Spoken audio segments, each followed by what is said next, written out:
Nice. Do you not like it? Oh, I love it. I've already got loads of it though. I Alright. don't need 10 ml bottles of it. And good evening, welcome to Vape Talk UK. I thought I'd let you guys ramble on. I've not done that for such a long time. When did you go live? What was I saying? You were just saying how shit Six Licks was. No, it wasn't. I didn't actually say that. I said I didn't need it. I swear you said Ben Solana was a knob. Who is Ben Solana? What? No, I'm just kidding with you.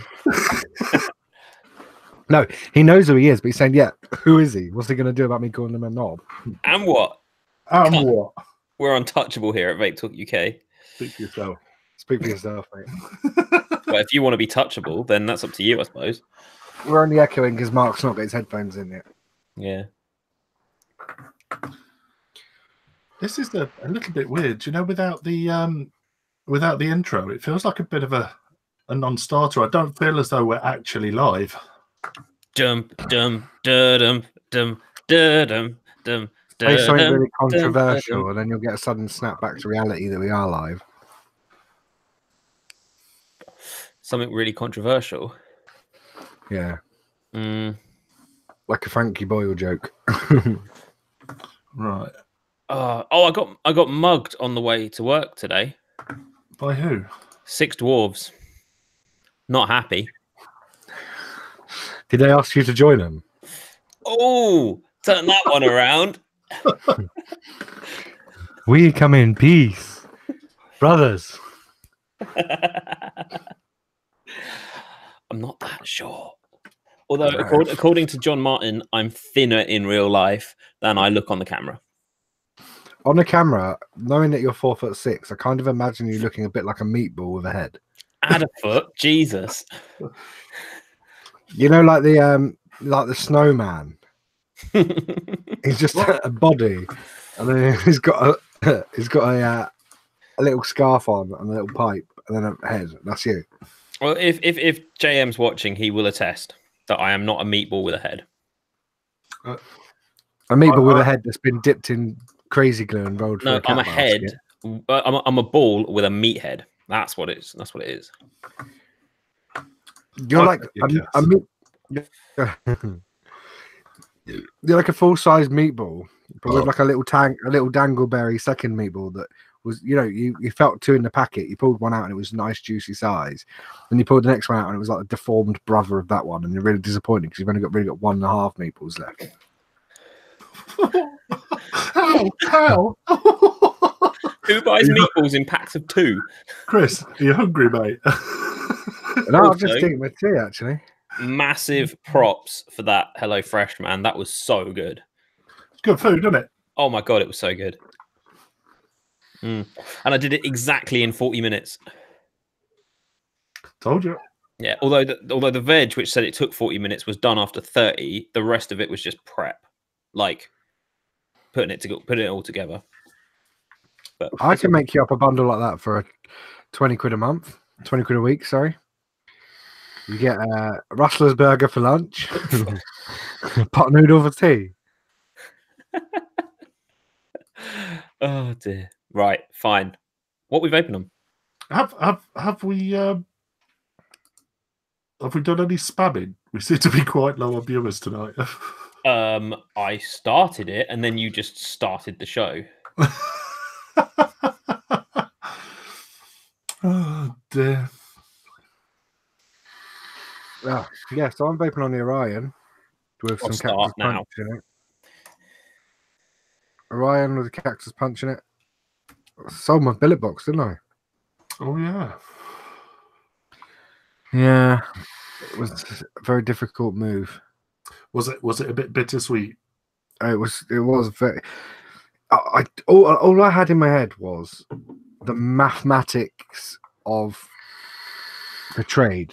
Like, do you know what I mean? Like, the money was irrelevant. I wanted something and I needed to fund it. I didn't have the cash, so it was like, sell this for this, and all I'm essentially doing is trade it.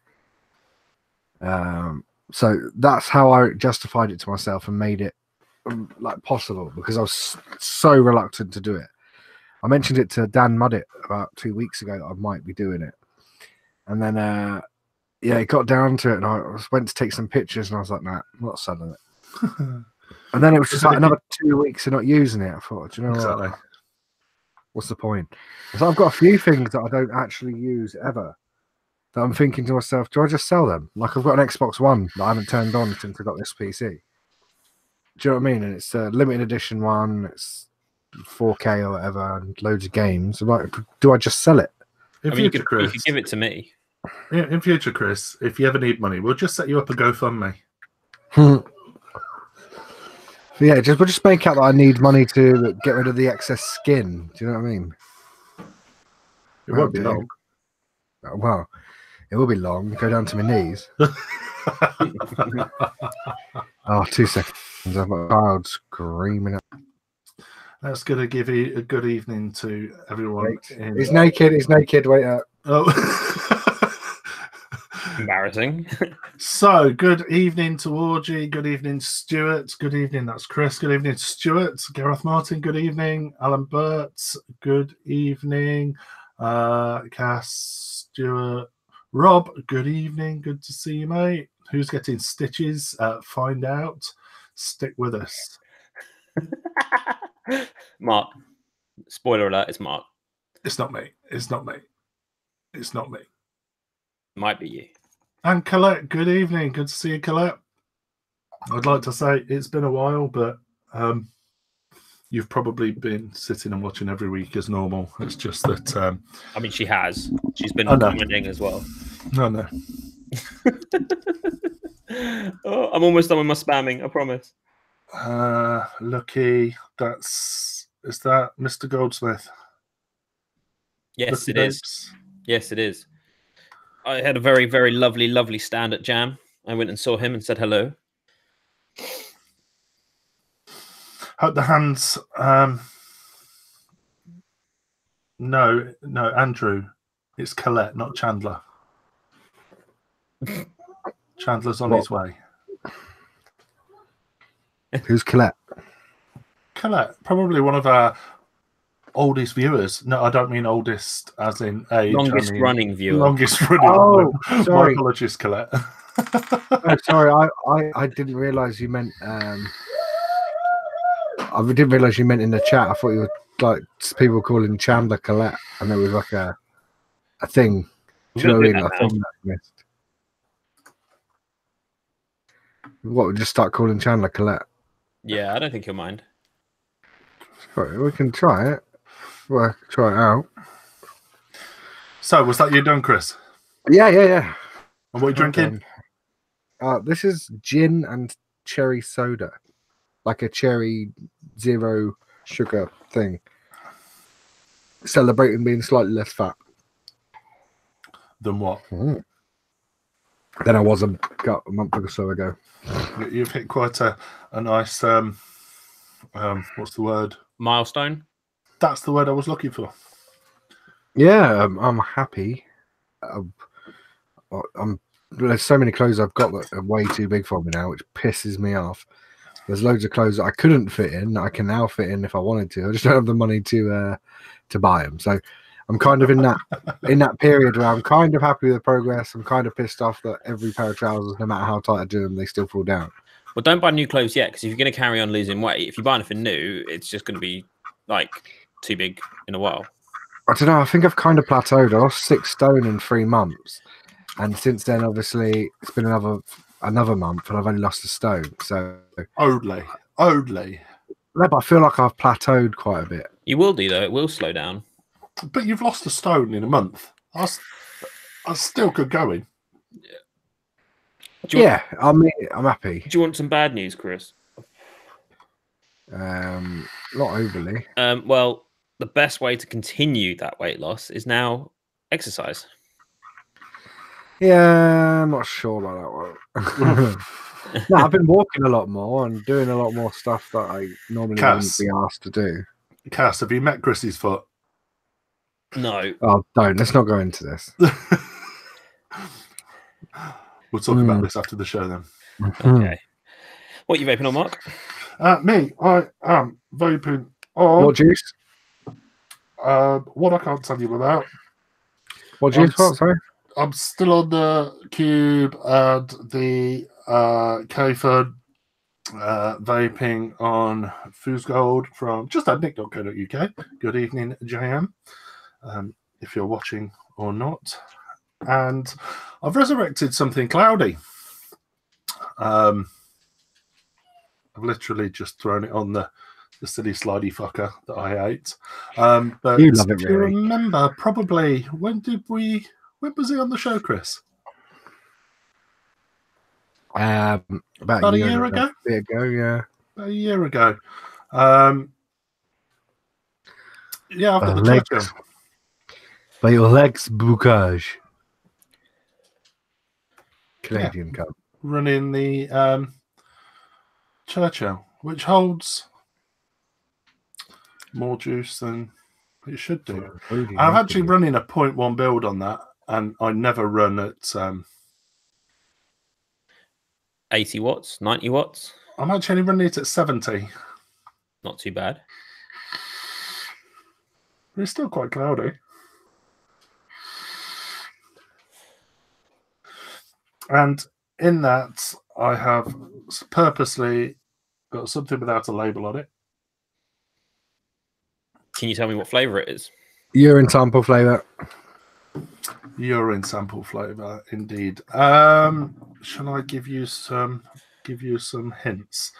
Flavour.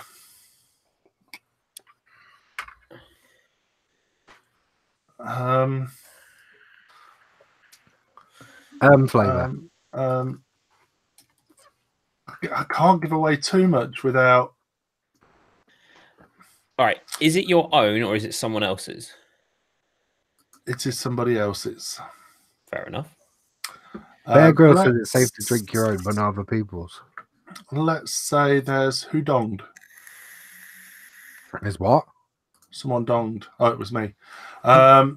So let's say that there's pastry involved. There's some different types of nuts involved. These nuts? And there may be some honey or treacle or something like that involved. But that's Sounds all yummy. I'm going to say. That's all I'm going to say. Is there Honey nut Cheerios? No breakfast, no cereal in it. Yeah, but Cheerios don't taste like cereal, do they? It might be one of them like weird like honey nut croissants that you can get that nobody ever buys from Costa because they always go for the ham and cheese ones first. Ah, like a walnut slice, whatever it is. Yeah, kind of. But no, watch this space. Can you tell us who it's for? It's for me.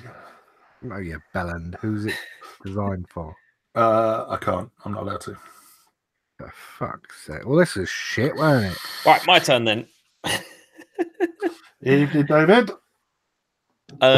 So today I am vaping on a few things. I've got my Squid Industries with the Berserker on top, and in that I have got the brand new tobacco salt from Nasty, their silver blend, which is a tobacco vanilla. That's very, very nice. I have to ask, is it nasty? I mean, it's not bad, but it's not like blown my mind yet. But it's definitely vapable, and I've been vaping on it for like the last 3 days. So enjoying it though. Cat shit is vapable. It doesn't mean it's pleasurable. It's a nice tobacco. It's not too edgy or dark, and the vanilla in it's quite good. Although after vaping it for 3 days, it's definitely all vanilla now, and the tobacco sort of just disappeared from it a little bit. What the coil was holding up like? Fine. There's no problems on the coils so far, but then it's only been 3 days, so I like juices to get more than 3 days out of coils. I tend to change them every sort of 4 or 5. But yeah, no, seems to be really clean on the coils, despite the fact it doesn't actually look like it. It is quite clean. I've also got an interesting pickup, and there will be a video on this soon. Is these? So make sure they're the right way up. Stig pods. No, get out. Now I've got them for the purposes of reviewing. Get out. I reviewed them. 8 months ago, 6 months ago, whatever it was. Are they 50 milligram salts? No, they're 20. But I did have a go on one of their 60 milligram ones, and that's way better. I just froze then. I thought you'd kick Cass out. I was laughing to myself, and I realised it was me that froze. But no, pretty decent life on them. I did run one out, which was their Cubano flavor, which is lovely. Pulled the whole thing apart. There's a 260 mAh battery in there. Like, there are some pods with less than that. And your battery ran out before your juice did? No, exactly the same time. Well, they've changed it then. They were utter dog shit, in my opinion. And Yeah, what do you do when you finish? What the can you liquid do gone. when you finish with it? Well, I actually give them to the battery recycling bin at my work, and then we send them off to a battery recycling company. And if you didn't have a battery recycling bin, what would you do with it? You'd have to bin it. You'd have to bin it. Now, I do talk about this in my review, so I'm not going to go into it too much, otherwise I'm going to shoot myself. I want to go into it. Okay, so this is the issue, right? I came up with an idea directly to the guy that owns Stig at Jam, and I said, why don't you have a closed circuit system where people buy your devices in packs of 3 or 5 or whatever, and when they finish their pack, the box it comes in is also a free post box to send it back to the company so that the company can recharge the batteries, refill the pods, do what they need to do with them, and then send them back out again. That way you haven't got 30,000 little batteries. But I say 30,000, apparently in the States they get one shipping container a day of Stig pods, and they go every day. The guy that sorted me out with these, 40% of his shop sales are Stig pods, which is utterly mental. Yeah, but does he own Stig pods? No, the guy who has the shop doesn't. I'm pretty sure it was Grey Hayes that was distributing him. In the UK, yeah, and this is in the States. Oh, okay. This is over in the States. But I wanted to get my hands on some of the 60s, and apparently to do that, all I've got to do is order them off the American website, and 9 times out of 10, they make it through customs. They always make it through customs. Why was that even questioned by you? You're an intelligent gentleman. He said that. He was like, it might get through customs, normally about 9 times out of 10. It will. There's no law, there's no grey area when it comes to the law in buying stuff into the States, from the States. Okay. There's a law with selling stuff above regulation levels in the UK, but you can buy whatever the fuck you want because it's not illegal to own in this country.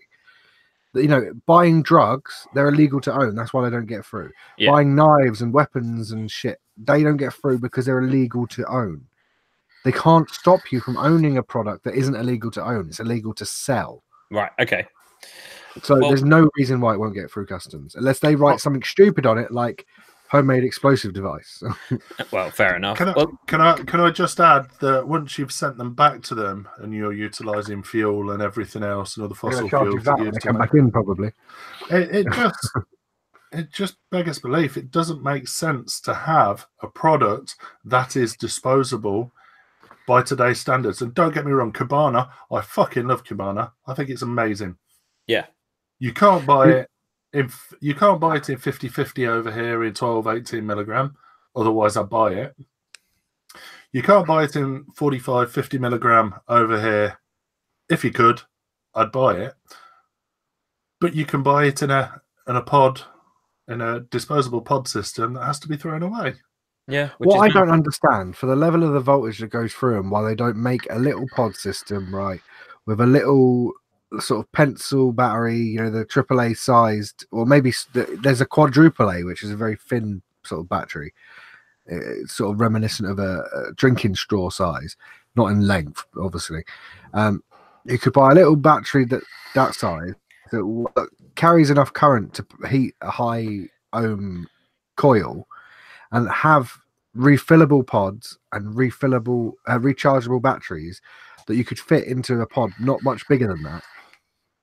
The amount of money they're going to be shelling out for these disposable batteries, they could buy a slightly bigger battery and add a little flip click at the bottom, so you could flip the bottom off and slide both the little long thin tank thing they've got and the battery out. And you could have a little charging base for it. Do you remember years ago when Sony released the Walkman with their proprietary thin batteries? Yes. A little thin that they used to just slide in, completely rechargeable. Yeah. Right. By today's standards, Surely, for something of that power, they could make a cell small enough and powerful enough for you to take it out, slide it into a dock. Because you know what? The sticks ain't bad as far as draw, as far as flavour, as far as everything else is great. See, I've not tried them. The other limiting factor with these is they ain't fucking cheap neither. 3 of them is 18 quid. Yeah, when you think about it, if you're buying from the States, if you've got a wholesale account with like Fill My Pod or Dr. Salt, you can buy 30 mil of 50 milligram salt for $10. That's the sort of the going wholesale price. So, you know, $10 for 30 mil or, you know, 18 quid, which is like $22, $23 for 6 mil. It just doesn't make any sense. You're paying to dispose of that hardware, essentially. You're paying the cost of that hardware that you're going to throw away. So it's like buying, I'm trying to think of in terms that I would relate to. It's like buying a deck of playing cards with really, really fancy plastic shrink wrap on it. And you're paying a premium because the shrink wrap's fancy, and you're gonna that's gonna be thrown in the bin. Do you know what I mean? You find it with cards all the time where they include cards in there like jokers or advertising cards, and they don't get used for much. Jokers will be used in Magic, but a lot of the other advertising cards and shit, they just put whatever they can on it to fill out the pack. And if you were paying a premium because of those cards, because of the ones you weren't going to use, then you're a fucking idiot. And I'm not saying obviously you're an idiot, but when it comes to pod systems, this is why the people quickly cottoned on to that. Juul carried it on. We won't get into Juul yet, but a lot of the pod systems, they cottoned on to the fact that people weren't willing to pay that sort of price for the liquid, but they'll pay that sort of price for an empty pod. So I think there was a company that came out just after the Von Earl that released a pod system that had empty pods. It was the first of its kind because people were hacking pods anyway, Juul pods and Von Earls. They were taking the bottoms off, you know, refilling them and putting them back on. So they released these pods that were disposable, and they charged almost the same price for a pod that was disposable as they were the Juul pods, and people still bought them because there was a lot more customization, and people didn't feel like they were vaping a second-hand pod after they refilled it because they were sold empty. Yeah, it's just, I think it's kind of a psychological thing. Do you know what I mean? If I sold you a bottle of drink that doesn't have an opening where you could take the lid off, it just had that pull tab at the top, you know, like some sports bottles have, and you drunk that liquid, you're then having to find a way to get it open to refill it. So in your head, you're like, well, this is just a second-hand bottle. It's just, I think it's the psychological. For me, certainly it was. Do you know what I mean? Having pods that I knew were designed to be refilled and then refilling them, I don't know why they seem to last longer. They seem, do you know what I mean? The taste seemed fresher when you changed the liquid, and it probably wasn't the case. It was probably exactly the same as refilling a Juul pod, but for me, it just didn't feel as dirty. Well, with these, I mean, I'm using them because I was given them for free, which I was lucky enough to do. And I can't disagree with how they vape. They vape really, really well. But they do. There's no denying that. But the actual buying price and the whole environmental effect of them, I won't be buying them again purely on that case. Now, obviously, I talk about in the video, but do you remember the teapot RDA? Possibly, where it had like a side spout. Well, it would look like a glass teapot. There was like a, you know what I mean? It was like it was just a normal RDA, and it had this sort of teapot glass that you stuck over the top. It looked like a crack. It looked like a crack pipe. It did, and everyone hated it. But the vape was brilliant. But you didn't vape it because it looked fucking ridiculous. And it's the same way with these stick pods, is that they might vape very, very well, but the landfill implications, the recycling, the lack of recyclable product in there kind of puts me off it. And I'm not one who gives too much about the environment, you know. I'm kind of a you know, it's well out of my hands. I spoke to my mother-in-law earlier, actually, and we were talking about newspapers. We were talking about that afterlife with Ricky Gervais, and he works at a newspaper company, and she said she didn't like it, and then she was on about what they watched in it. And I said, oh, I thought you'd like that, you know, back when newspaper, that's it. There we go. Just very quickly. There's the So it just looked ridiculous. the crack pipe But- RDA. Yeah, the crack. That's what we called it on the show, I think. But I vaped it for a while. The flavor was amazing in it. But yes, we were talking about newspapers, and I said I thought you'd like it. It was relatable to you back when newspapers were the main source of news. And she said, "Well, when Princess Diana died, I stopped buying papers." I says, "What do you mean?" So there was something on the telly or somewhere where someone had made a joke saying, if we all stop buying papers, paparazzi will stop taking photos of all of these bad things that happen. So she hasn't bought a paper since. And she was laughing and saying, like, I thought back then, me not buying a paper would have an impact and people they'd stop making papers after a couple of years. And it's a bit like that for me. Like, I know that me not buying them because I don't agree with the disposable side of things is just ridiculous. It's not going to stop them selling. So what, instead of, trying to have that two-sided coin where there's people that love it and people that hate it, trying to appeal to both markets by just going that extra mile and adding a rechargeable part to it or adding a refillable tank.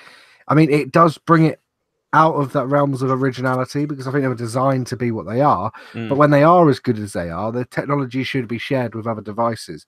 You should be able to have a refillable pod and a refillable rechargeable battery that vapes in exactly the same way if the vape is as stellar as it comes across. On the flip side of that, there are people that don't want to refill, that don't want to recharge, that don't want to bugger around. They want to go out, buy that product, use it, buy another one. And I get that. I don't agree with it. I do. All of this is going to come to an end as soon as, and it is inevitable, they ban single-use plastics. Dude, I don't know. Dude. Everyone say hi to Edo. Hi, Edo. Dude. Hi, Edo. Hi. Edo Molana. If you want to go back and record that on your phone and then you can show your mates. Yeah, I mean, the single-use plastic thing, I don't know whether that's going to happen.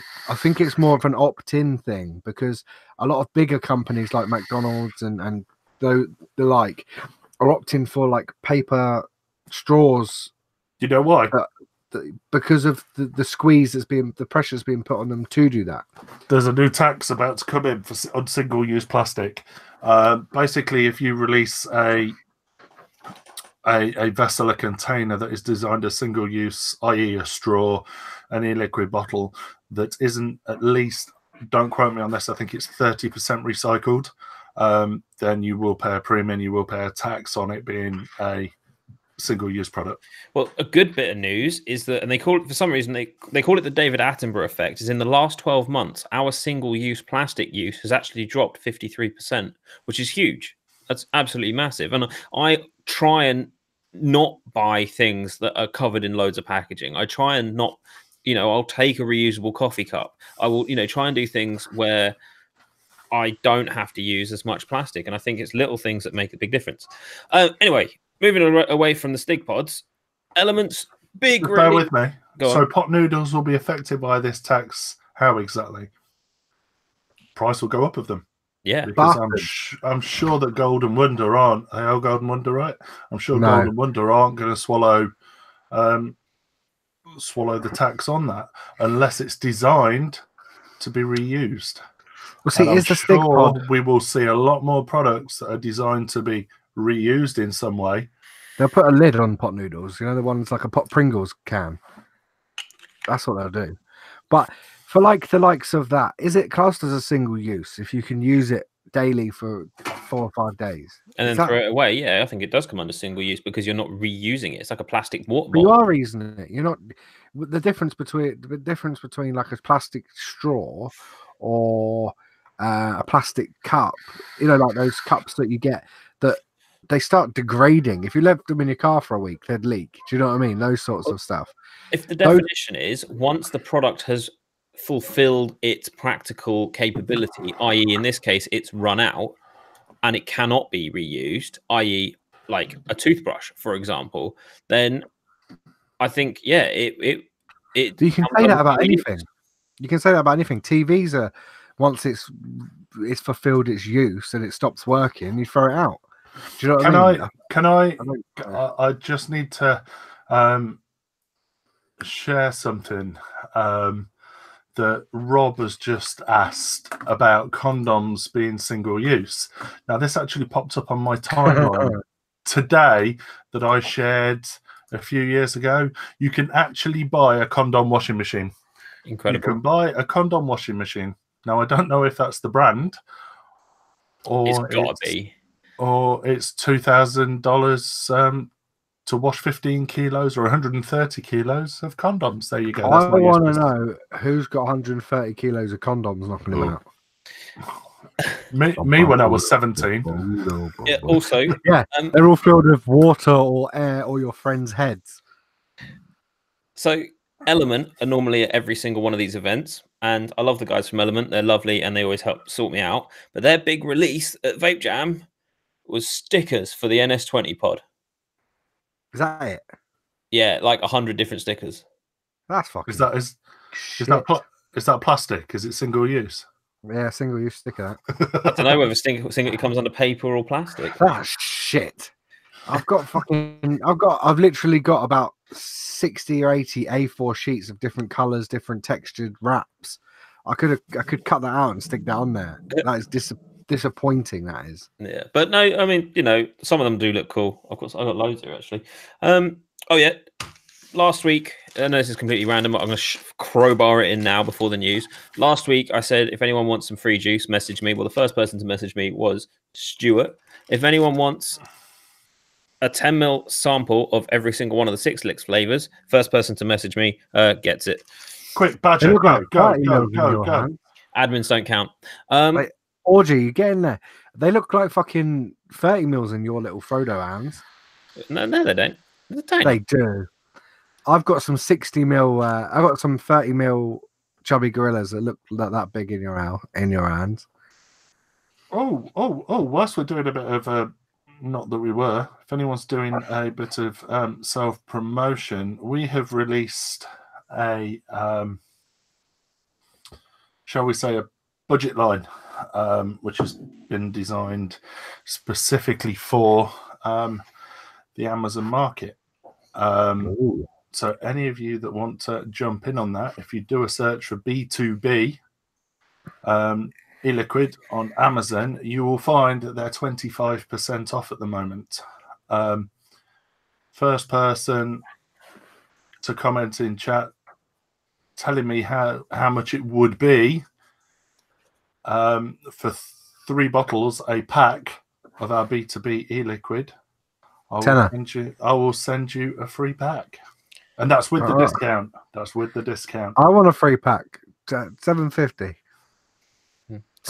Some batty stole your designs as well, didn't they? I know, but I borrowed it from somewhere else, so it's all good. Oh dear. Edo, if you want to stop smoking easily, quickly, simply, and if you don't care about killing dolphins, then just go and buy a Stig. Yeah. Colette, with the discount. Oh, trying to work out 75, 82 pound, 80. Anyway, let's carry on.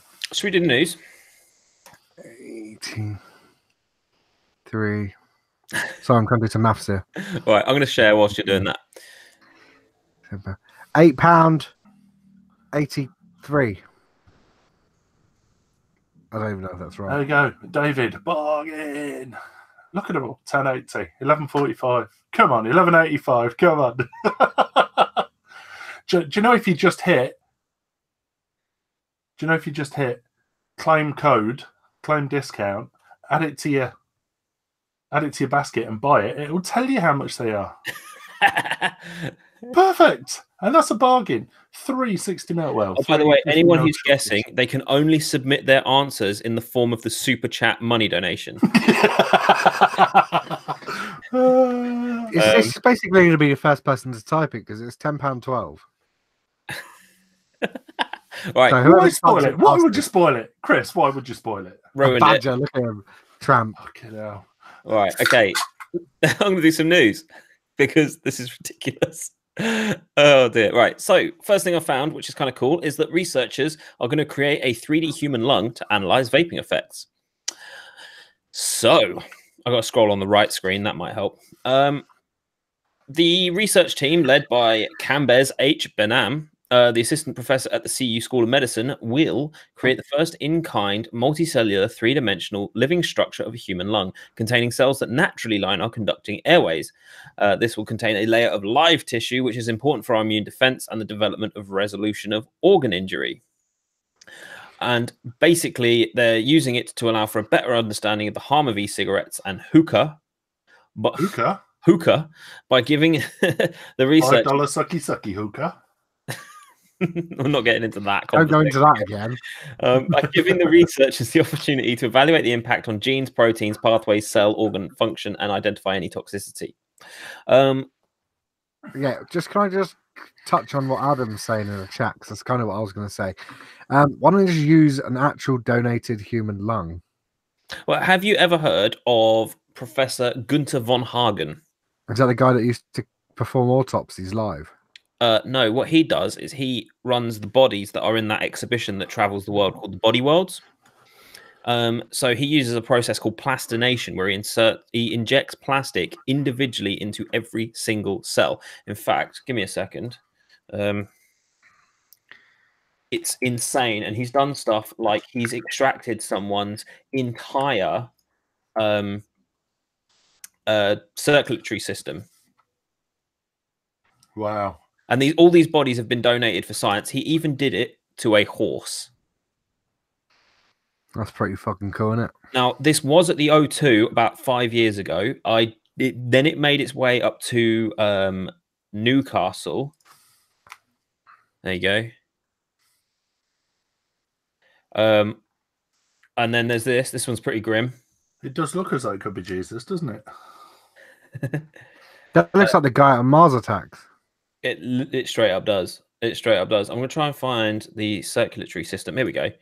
I mean, right. Individual cells, and he does like slices of lungs to compare lungs that have been smoking and lungs that haven't been smoking. This dude's an absolute genius. So if you ever find it, look for the Body World's current exhibition and check it out, because it will give you loads of information that you wouldn't otherwise be able to see using just basic cadavers.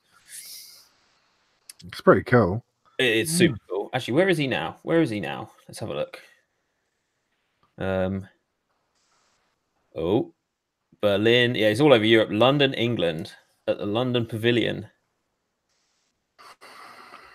There we go. He's at the London Pavilion at the moment. It's not cheap. At the moment? I think so. Yeah. It's pretty fucking cool, isn't it? It is super cool. I mean, it'll take you it takes you about 45 minutes to about an hour to get around it. Mate, you can obviously spend longer in there if you read every single thing, but oh my god, so worth it. So have you been and seen it? Yeah, I saw it about 5 or 6 years ago at the O2 Arena, when they had it in the you know, when they have different exhibitions around it. Was this back when it was still the Dome? No. After that, it was in one of the exhibition spaces outside the venue. I've not been in there since they changed it from the Dome. I remember going with the school to see the Dome and being in that room that had £1 million in it. Yeah. Well, and you used to be able to get a picture of ET, and they gave you like a little credit card. That's it. Well, now it's essentially the O2, the venue, and then it's lots. There's a cinema in there. There's loads of restaurants and posh bars and shops and stuff. Oh, right. But they have exhibition spaces for this sort of thing. So well worth checking. And I think they do a massive section on smoking sometimes. So it could be quite interesting. All right. The next thing I'm going to show you in the news is, as we full well know, most of, or a good proportion of our e-liquid comes from Malaysia. And now they're drafting a new tobacco law that includes e-cigarettes. Of course they are. Yep. So last October, Deputy Minister Dr. Lee Boon Chai from the Health Ministry of Malaysia has announced that as of this year, the government would be banning smoking on all eateries, including open-air outlets across the country. This has been followed by a statement explaining that this ban would be extended to nicotine-containing e-cigarettes. So how do I know if it's got nicotine in it? Well, only vape which contains nicotine is considered illegal. So you can be vaping one that's, you just tell them, oh, it's a zero, mate. Well, it says, but as for whether vaping of non-nicotine products is an offence or not, what I can tell is that at the moment there is no law against that. Yeah, see, this is the thing. A friend of mine come over for like an expo, Vape Jam, and he's from the States, California, and he smokes a lot of cannabis. He put cannabis e-liquid into a cosmic fog bottle and just flew over with it in his luggage. And he'd been re-shrink wrapped, so he could just say if he got caught with it, it's sealed. I didn't realize that's what it was. But they took, he put it in his little liquid bag, and they said, "Oh, what's that?" He said, "Oh, e-liquid." They just let him go. Do you know what I mean, is it going to be that simple when it comes to like what you've got in that e-cigarette there, mate? Oh, zero. All right. Do you know what I mean? Yeah, I mean, but then if they've got any worries about it, they'll do like they do with anything. They'll take a sample and test it. Yeah. So that's quite interesting because a lot of e-liquid comes from Malaysia. Right. This is oh god, I hope it's not going to be a pain in the ass. So it says vape shops are everywhere, but what do they think about our changing high streets? Now, whether you agree with buying in bricks and mortar or you just buy online is irrelevant at this point because, I mean, it's trying to tell a story which is kind of boring. But at the rough count, this is in Bolton Town Centre, there are 5 vape shops and another dozen or so in the outlying areas. It's a scene that's being repeated in towns and cities across the UK. In just 6 or 7 years, e-cig shops have become a staple of the 21st century high street, but what's behind their rapid growth? So we've got this place, the Vapor's Cave, that is pretty well. Oh, where is that? That looks like the fucking... That looks like somewhere that Rick took me, Rick Whittle. So I'd gone down to get a car from Edinburgh, and I met up with him for lunch, and he said, "Do you want to see the best vape shop in Denny?" So he went to this fucking vape shop, and it looked just like that. It was absolutely amazing. That actually, to me, looks like a corner shop turned into. That's exactly what it was. Oh, they had right. Rubicon. They had Rubicon on Ruby one Sun. side. Ruby Sun. They had Rubicon, actual Rubicon, and the sorts of unusual drinks you get in a corner shop. Mm. And then they had vape stuff on the other side. Well, these guys make an interesting point, and this particular shop says, they say they believe that the key to success lies in not trying to compete against the internet. They say you can't beat the internet, so you have to try and make it work for you. Anyone can order their e-liquids and equipment on Amazon, probably cheaper than in a shop, but most e-cigs will be selling online as well. And this company, like most, use Instagram and Facebook to promote the business. However, you have a look. There's a photograph of the guy that owns the shop, and then you look at the prices he's got on his products on the shelf, and tell me if they're not internet prices. Go back up. Capper. Caspian. Go back up. Yeah. Where am I going back up to? Well, look in the background. Yeah. 10 quid. 12 quid. That's the highest priced one I can see there. 12 quid. There's a 40 quid one, but I'm CBD. Yeah, that's internet pricing. That's better than most internet Moorish pricing. In the middle there, the £12 Moorish puff. Yeah. That's internet price. If you could find Moorish puff for £12 online, I think you'd be lucky. Yeah, and that's especially in 100 mil. I mean, they look like, are they hundreds or 60s? Hundreds. Oh yeah, because it literally says it next to it. The thing is, it looks like fizzy bubbly above it. Dale's range. This looks so like the RRP of Moorish Puff, and if you go onto the Moorish Puff website, is $17.99. Yeah. Oh, hang on. Justin's saying it's not the real Moorish Puff, and he would know. In fact, Justin was supposed to be on the show this week, and we don't know. I don't think, Justin, that we can see the labels well enough to decide. That could have been old stock. It could have been an old label. We're not saying he's selling fake Moorish Puff. However, all I'm doing is saying that the price there. Did somebody just fart? Not me. No, my chair squeaked though. Oh, it was your chair, right? Yeah. All I got was.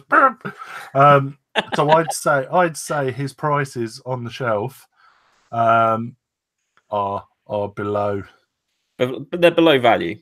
They're below value, and he is doing exactly what he's saying you shouldn't do. Looking at that picture there, just making a quick snap judgment. That woman looks like she smokes 40 a day and speaks like this. Do you know what I think? Yeah, let me, Yeah, you need one of them coil things. Yeah. Yeah. Sorry, One Carol. of them. Sorry, Carol. So I bet you're lovely, Carol. I'm gonna add you on Facebook. Well, what's interesting is that this person here, it says former barmaid Linda works in Vape Saloon on Newport Street. It's one of Bolton's newest vape shops, having opened late last year, and the firm has another store. I've always worked in the bar trade, and this is similar. It's about customer service. We have a coffee machine, and we have regulars who come to offload and sit down and have a brew. They are literally the worst type of customers. Why? Because we don't have the space to do that. So they end up sitting on like the You're counter. the worst type of vape shop. Maybe, but then we're not set up in a way that you come in and chill out. We're not a vape lounge, we're a vape shop. If we were a vape lounge, fair play. I mean, some of our shops do have sofas in, and that's cool. I saw a meme the other day. It was like, all vape shops have a prerequisite for a fat, very bearded, middle-aged man in a Atari t-shirt adorning a couch in every shop. Legit. And all I can see on that shelf is IP theft. He looks uncomfortable, like he knows that those brands are stealing from other people, and is really worried about them finding out. It does look as though the trading standards have just taken that photo. Yeah, that's what he does. He does, yeah. Yeah. Although I have got to say, some people have got to sort out the shop front. Some of these are tatty. What are you on about? That's fucking awesome artwork there. The carrots and the bunnies and the carrots. I mean, so far it looks like you've got a coil and what looks like an RDA. You can buy a games console. Nah, that tells me that they've got a radiator. They've got a cup of coffee. And they'll fix your laptop for a tenner. Yeah. And unlock your phone. Wait, go up a little second. What does that say in the top left-hand corner there? Electrofag. Electrofag. Oh, that's going to be my drag name if I ever decide to go. Chris the drag queen, Electrofag. Alec Trofag. Well, that comment you made. Who's it made the comment about the beardy guy in the vape shop? Was it you? Chris, right? I got a comment on one of my videos that said, "Is it a prerequisite for all vape reviewers to have a snapback beard, shit tattoos?" I just replied, "Yes, it is." Yeah, that's it. That's the impression that people have of the vape industry. We all wear snapbacks. We're fat and we've got beards. And to be fair, Vape Lounge in Tongemore Road stock 6 licks. Oh, yeah, stock 6 licks. So they have one quality brand there. Where's the sticker that says 1 of 1,000 or whatever it is? Have you seen that? There's vape shops that stock 6 licks that says we are a proud 1 of the 1,000. And apparently they only, what was it, like 500 or 1,000 vape shops they stocked, and that was it. Once it was all gone, it was gone. I don't know if it was a marketing ploy or whatever. I will ask the guy that I know. I'll ask my contact at 6 licks and see if that's true or not. That was the case, and they also had a fantastic deal for you could win holidays and computers and all sorts for the best-selling staff. However, Cass wasn't informed of this. Either that or his management pocketing all the freebies. Yeah, you wonder why your boss had free holidays last year. All right. I've got. I did have some more news here. 2 seconds. Nope. Who put the Juul thing up on the notes? Mark. Me. All right, I'll share. You talk because I haven't read this yet. Me neither. In reference to our title this evening, Snitches Get Stitches, Juul has set up a web portal to help knock on businesses that enable vaping teens. So they've actually put in a system for confiscated Juuls. So facing a rising tide of criticism for underage use of its e-cigarettes, vape manufacturer Juul is taking a new approach aimed at cracking down on teen use. Specifically, the company launched an online tool designed to track how specific vapes find their way into the hands of minors. So the idea, as explained by Juul, seems pretty straightforward. If a parent or teacher confiscates one of the company's e-cigarettes from a minor, the authority figure should head over to the new web portal and enter the device's serial number. That will then be tracked to the store it was sold from. This is some mad dystopian fucking Hunger Games bullshit. This is. They had that same thing, didn't they? With where they would send in mystery shoppers to catch people that were refilling pods or telling people about refilling pods. They're trying to police the fucking world. They're trying to control it from manufacture to use, and it just doesn't work like that. But the shit thing is, right? You know how kids buy and trade and sell and stuff like that. So everything I owned as a kid, I got because I traded something for it. Exactly. So blooming Rasputin steals his Juul off his dad. Takes it. How many kids do you know to school? Rasputin? I was going for Cass. I was going to go for Caspian, and then Rasputin sounded a bit better. I'm just going to go get some gin. 2 seconds. He robs it off his dad, takes it to school, and then trades it with Penelope for a hand job. So now Penelope has now got this Juul, and gets it confiscated by our head of year, who then goes online, punches the serial number into the Snitches Get Stitches, and all of a sudden the shop that sold the device to Rasputin's dad gets marked and as selling to underage. What's that all about? Yeah, I know, and then it just doesn't work like that. By the way, I think the Hangouts is spazzed out because is it presenting on you or me? It says I'm presenting to everyone now. I'll stop that. There we go. But it's still stuck on me for me. I'm just going to refresh. I'll be back in a second. I'm flashing up, and then there was none, so everybody's left me, and I'm all on my own. Cheers for that, guys. No, so I just think it's a shit way of policing the industry. Okay, well, that's better. There we go. Stupid thing. Spooky. They were all asking where Diddy was. And Keith's still not back. Keith's still not back. But no, the issue is, you can only track that back so far. Exactly. Yeah. Poor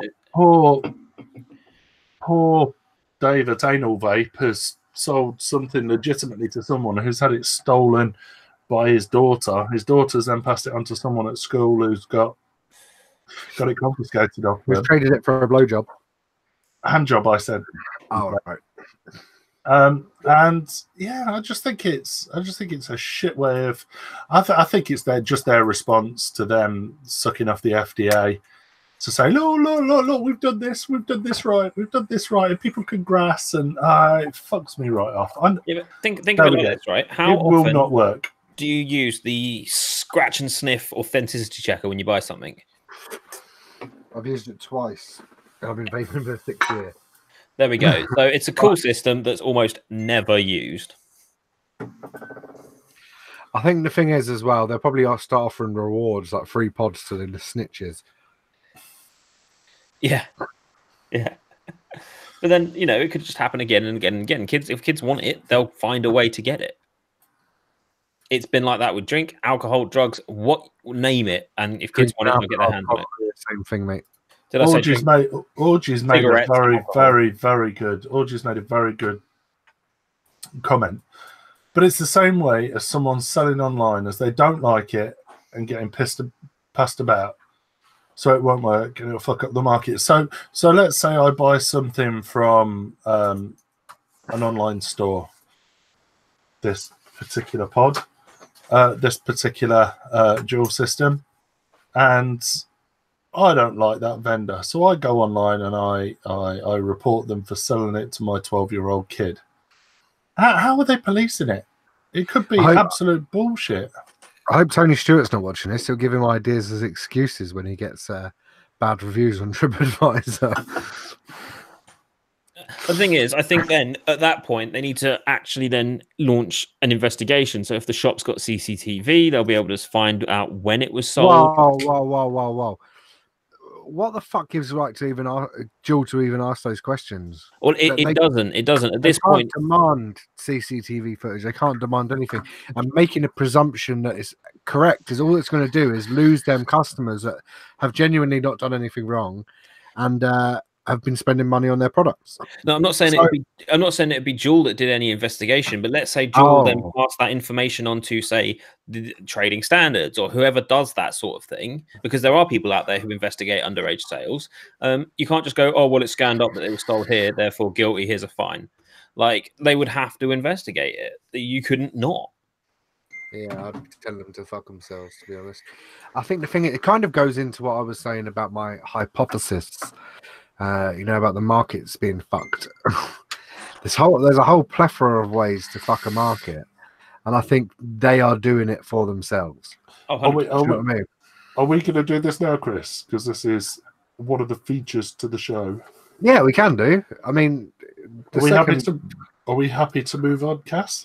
I am done. Yeah, I did have another one, but I don't think it's actually that interesting. So, Is this the NASCAR thing? yeah. Let's move on. Yeah.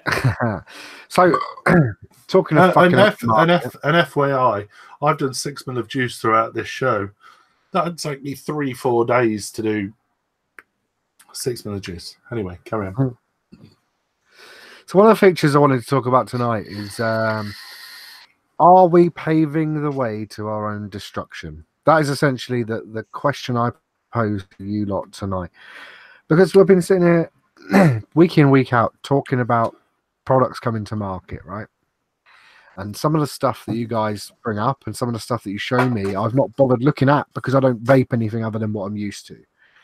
And I was recently, I've been sort of sorting out a few bits, sorted out the cupboard that I'm in now, sorted out the kitchen, the bathroom, sorted out some of the cupboards which are full of vape shit, as my missus calls it.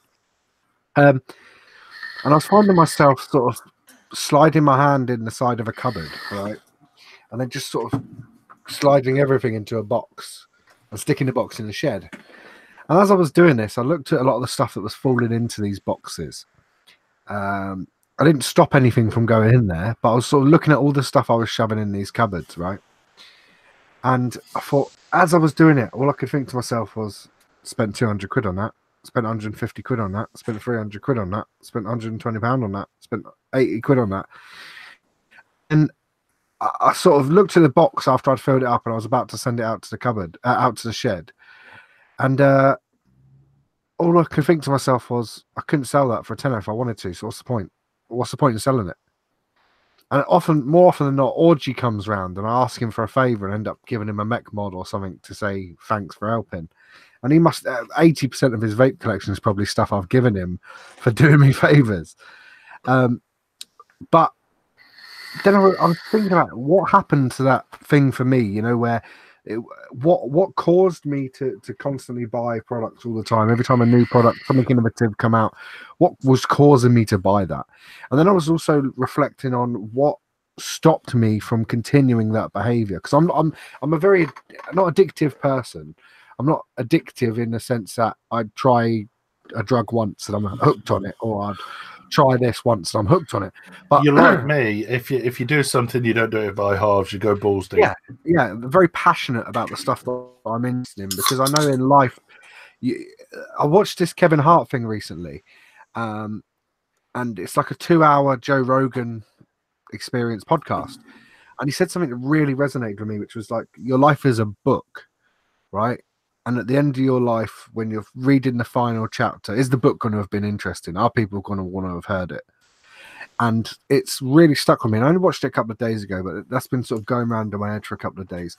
And it makes me think, why am I so passionate about the things that I'm passionate about? Because often in friendship circles and stuff, you're fighting an uphill battle in convincing them that what you're doing isn't weird. You must know this. All of you will know this. When you started vaping and all your mates didn't, and you were really passionate and you were investing a lot of money and you were setting up shop mark, or you know what I mean, your mates that you've been friends with for years, way outside of vaping, you had to justify it to them at some point. You've had to do it. You've had to do it to your mum. You've had to do it to your friends. You've had to do it to your missus. You've had to do it to everyone. Has to do it. And what gives you that passion and drive to continue fighting that battle? And that's how it is for me. Like, I've collected playing cards for years, and recently when I stopped buying vape stuff, I started buying more playing cards. And I find that a lot of times in conversation I'm having to justify it, and there's a lot of passion behind my collection and my like how I've obtained them and justifying it to people. And it's the same with vaping. It still is, even though I don't buy as many products anymore. I don't really buy new stuff. I vape the same shit all the time. I'm still passionate about saving people's lives. I'm still passionate about the effect it's had on my life. And I mean, like everyone's been saying, oh, well done for losing all that weight. Well done. I gained all that weight when I gave up smoking. So I haven't lost anything. The thing is, Chris, you know, what you're saying is, you know, you're not involved in the industry as much as you ever used to be. You know, you were Instagramming every day, you were active on Facebook groups, but you're still passionate because you're still here, you're still with us. Yeah, absolutely. And I think the thing is, like, I often take the difference, I think, is for me that where it sort of dwindled a little bit is that my news feed is filled up with less vape stuff. And I was trying to work out why this was, because I remember for about 4 years that every post was vaping. I would see barely any of what my friends were up to and the statuses they were posting, because I had so many friends that I'd made through vaping. All I saw was their posts, their hand checks, their cloud checks, their calling people out. And that was what I interacted with. But actually, as I branched out into other things like playing cards and magic and stuff like that, I'm finding that a lot of my newsfeed is filled up with playing cards. And this got me to get into that hypothesis that I posed to you guys the other day. So the way I see it is that there was no vape generation before us.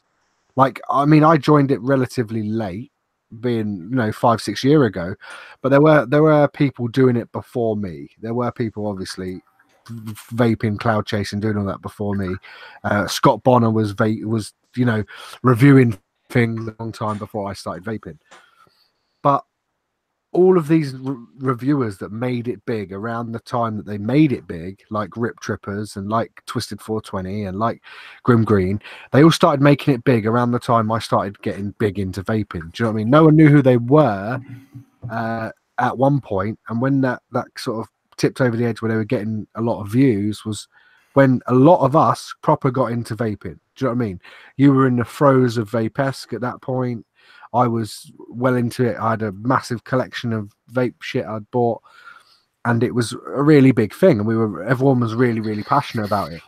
Now, I think the catalyst for this kleptomania sort of chaos that we all involved ourselves with was finding that perfect vape. I don't know. I don't know. This is what I thought to myself in the last few days, because I do go balls deep. Do you know what I mean? If I'm into something, I'll buy a lot of it. I'll get involved and I'll learn more and learn more and learn more until I've got that knowledge that I need. I go balls deep. But ultimately, where did that tipping point come over? And I believe what slowed that down was that I found a vape so good that I didn't want anything else. Everything else I tried was mediocre in comparison, and that was the billet box. And I believe that was the turning point. Nick Salts and billet box changed it for me. 3 years ago when I started vaping Nick Salts, that changed what vaping was for me. It changed Did it go from being all aboard the hype train to it keeps enough fags? I think it went from everything I want in a vape is gonna be that. Do you know what I mean? I see a new product come up and they describe all of the features and the functions and what it does, and I had in my head, that's what's going to be, I'm going to love that, and I buy it and it's mediocre, and then it goes to the side, and you don't really think about this big pile that's mounting up every time that happens, and all of this that you bought and bought and bought and bought, and you're filling cupboards with random shit and keeping boxes for stuff that I traded 2 years ago. Do you know what I mean? Because I thought, I'm going to love this, I'm going to keep it forever. Do you know what I mean? I'm not throwing that packaging away. And it got to a point where I kind of, I don't know, I found that the billet box and nothing compared. And I don't know whether it was partly because I really enjoyed how it vaped, or partly because the desirability of a billet box made me the boy. That was the hype train part? Yeah. That's the hype part of it, where people looked at it and were like, that's fucking beautiful. I've never seen a billet box that nice in my life. And that was a compliment that I kind of lived vicariously through, because I felt good every time someone complimented my shit. And I think that's part of it. And I think part of it was because I really enjoyed how it vaped. And then when it got to the point where nothing else compared, The billet box lived through the hype of other products and the birth and death of creation in all of these other products. The billet box still was up there with the I really want a billet box and I can't afford it. So that was where it was for me. Don't get me wrong, I still buy bits now and again. Once upon a time, especially when I was in the shop, I'd be buying stuff all the time. Anything that new came out, I'd have it. Yeah. Anything that everyone was choo-choo, all aboard the hype train, there I was. I was on board every time without fail. But I think everyone comes to the point of their vaping career, shall we say, where we go back and we think, you know what? This was all about stopping smoking, not keeping up with the Joneses, not being that cool guy that's got all the new shit, that can get all the new shit, that can buy all the new shit. It's now about me keeping off the fags. Now, for years and years, I started on 18 milligram fucking Red Astaire on an Ego C4 of some sort way back when, and then I progressed and I went on to sub tanks. I then went on to mechs. I went on to rebuilding. I went on to, you know, I've been through everything. You know, did the squonking thing, did the series box thing, did the dripping thing, and I was on 3 milligram for God knows how long. You know, clouds, bro, and that was all I did. I'm not saying that clouds, bro, is the wrong thing to do. You know, if it keeps you at the fags, bonus. But I realized that, you know what, a Nautilus 2 and 12 still milligram, has some of the best coils you can get.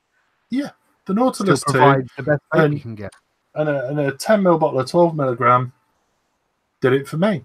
Does it for me? Absolutely. And don't get me wrong. I've gone on and I've bought the K-Fern and I've bought, what else have we got here? The Orion. What else have I got here? Zell 2.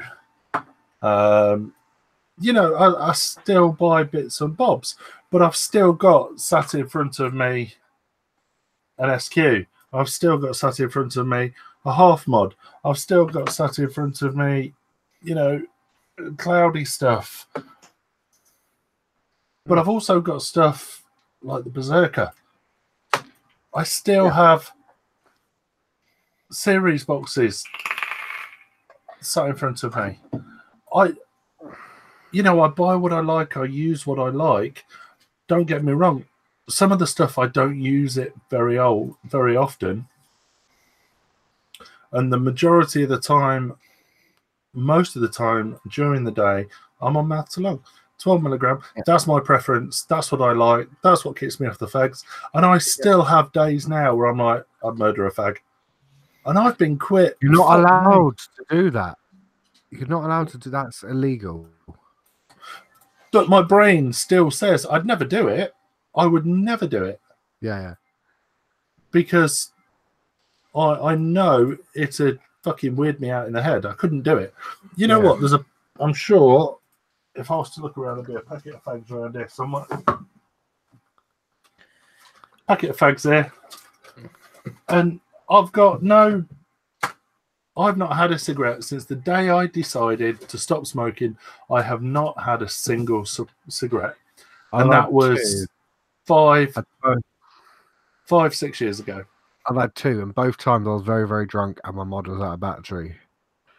That's a shit excuse, Chris. I mean, I know. I felt like shit the next day about doing it as well. Going off the back of what kind of both of you were saying, someone once said to me, it says the products don't change, just our opinions of them. So something that was amazing 3 years ago is still amazing today, but we don't consider it to be because we consider it to be old. Now, coming from, you know, still being in the part of the industry where I see products go in and out all day long, it's such a fickle industry, and what's popular one week isn't the other. Now, like Chris, I've got certain devices that I will keep on using, I do use, and have survived the test of time. And I generally now, if I buy new products, it's because I find them interesting or novel, or I wanted to see how someone's done something differently, rather than it being trying to find the perfect vape. I know what I like, and when it comes to vaping, if I'm buying something new, it's either A, to replace something old that's broken and worn out, or B, because I wanted to try something else. Like, for example, I bought this Berserker because I wanted to go back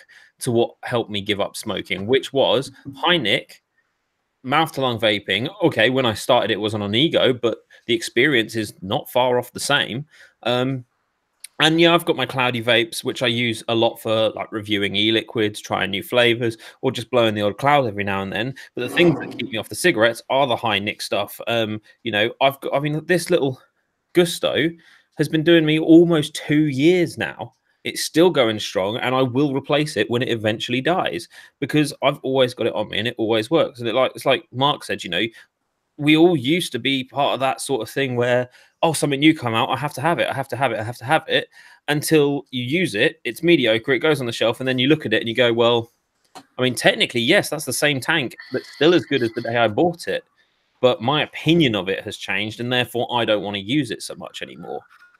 Well, this is kind of everyone's talking about sub tanks. Where's my sub tank? I have got a Kegner sub tank, and I'm gutted. You've got a lot of stains on your t-shirt. I don't know anything else. Have I? That's vape. That's vape. Hashtag vape on your t-shirt. But yeah, like the hypothesis that I was going with was really focusing on one market in particular, because obviously our opinions and everything's changed on a lot of products. But the way I see it is we have a sort of a duty of care to educate the next generation.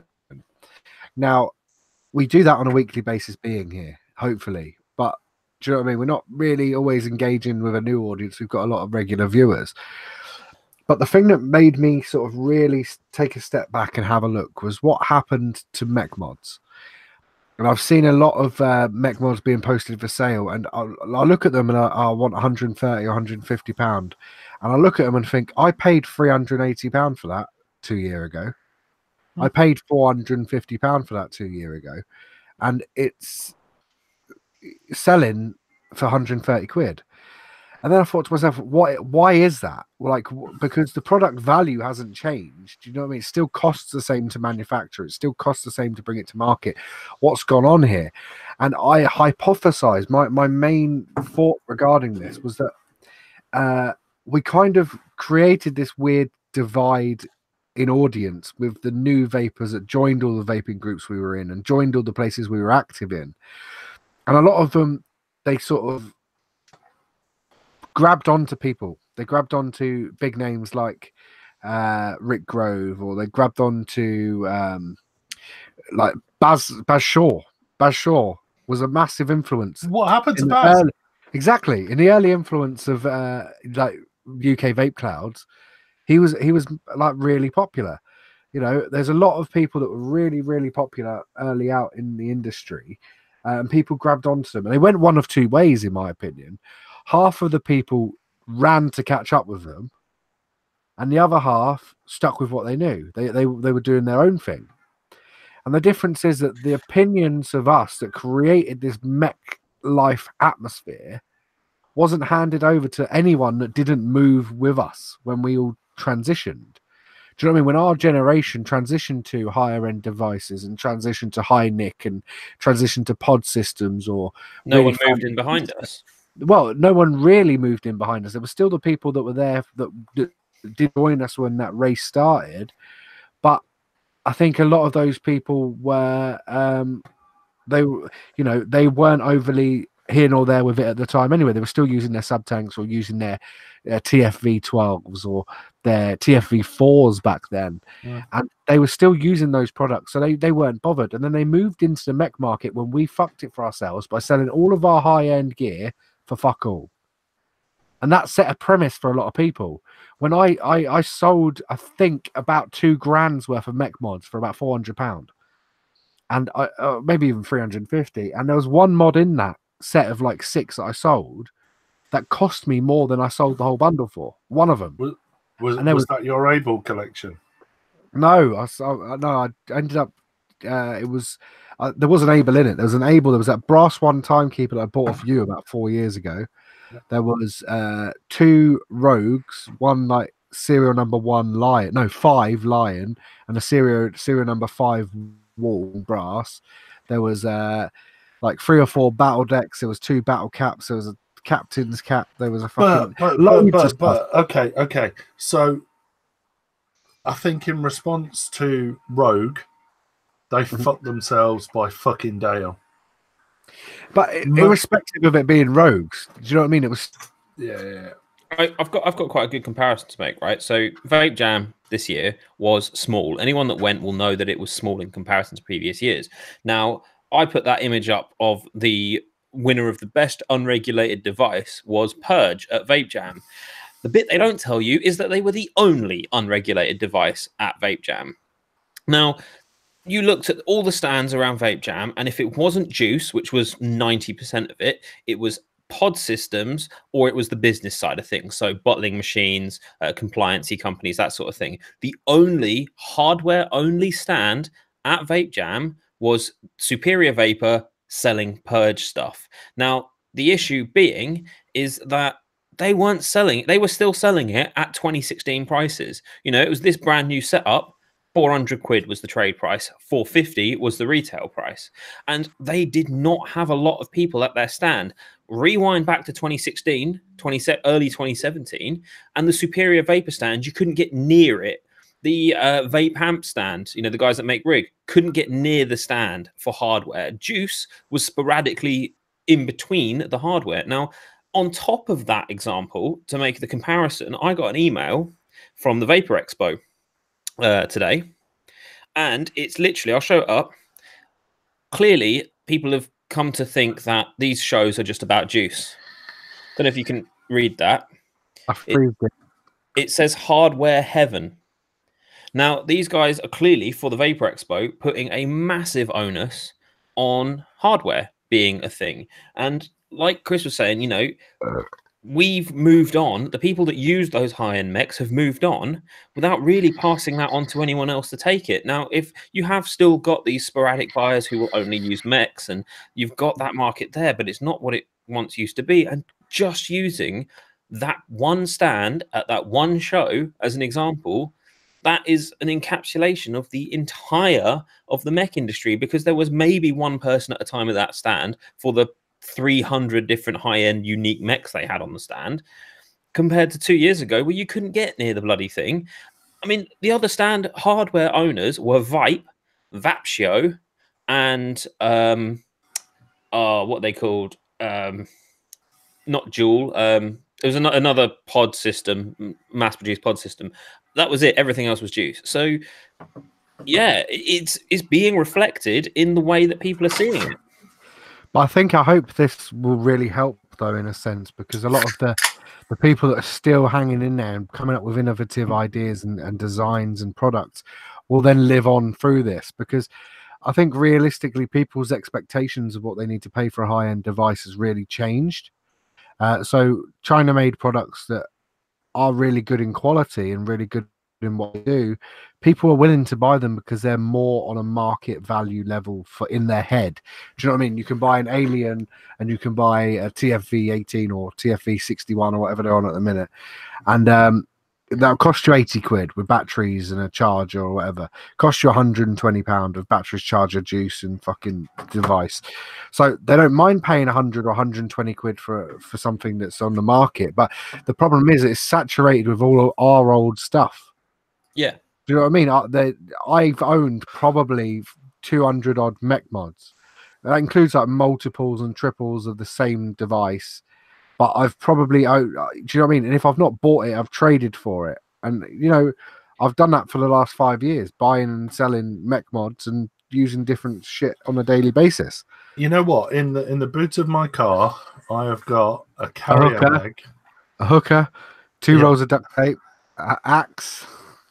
I've got a bag with probably half a dozen boxes in that once upon a time I would not have kept them in the boot of my car. There would probably have been 8-9 grand's worth of mods in that selection. Now, if I was to sell them now, they'd probably be worth less than £100 a piece. And they're probably the same mods. Those 9 grand's worth of mods now. It's exactly the same mods. Yeah.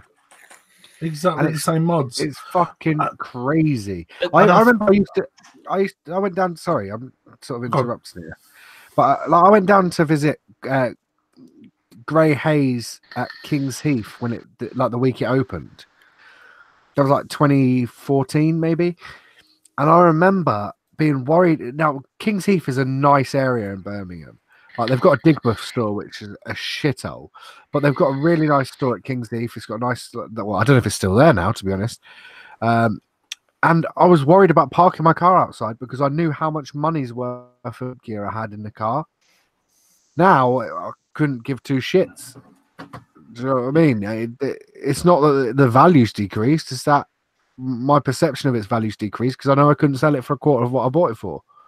But sorry, go on. Have we done this to ourselves?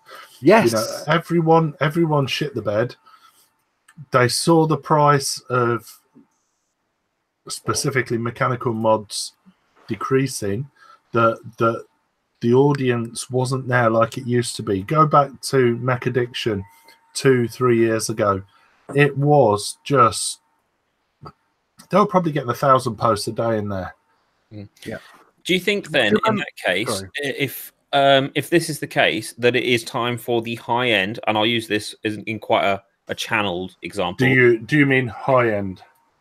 High end. You know, we're talking our Abels, Purges, Kennedy, all the really expensive £300-400 mods. Is it time for that part of the market to just die and move forward with the times and forget about, you know, enjoy the fact that era existed, but move on with the times, come up with something new rather than trying to live in a world that was 3 years ago and then complain that it's still not working for them when they haven't actually moved onwards?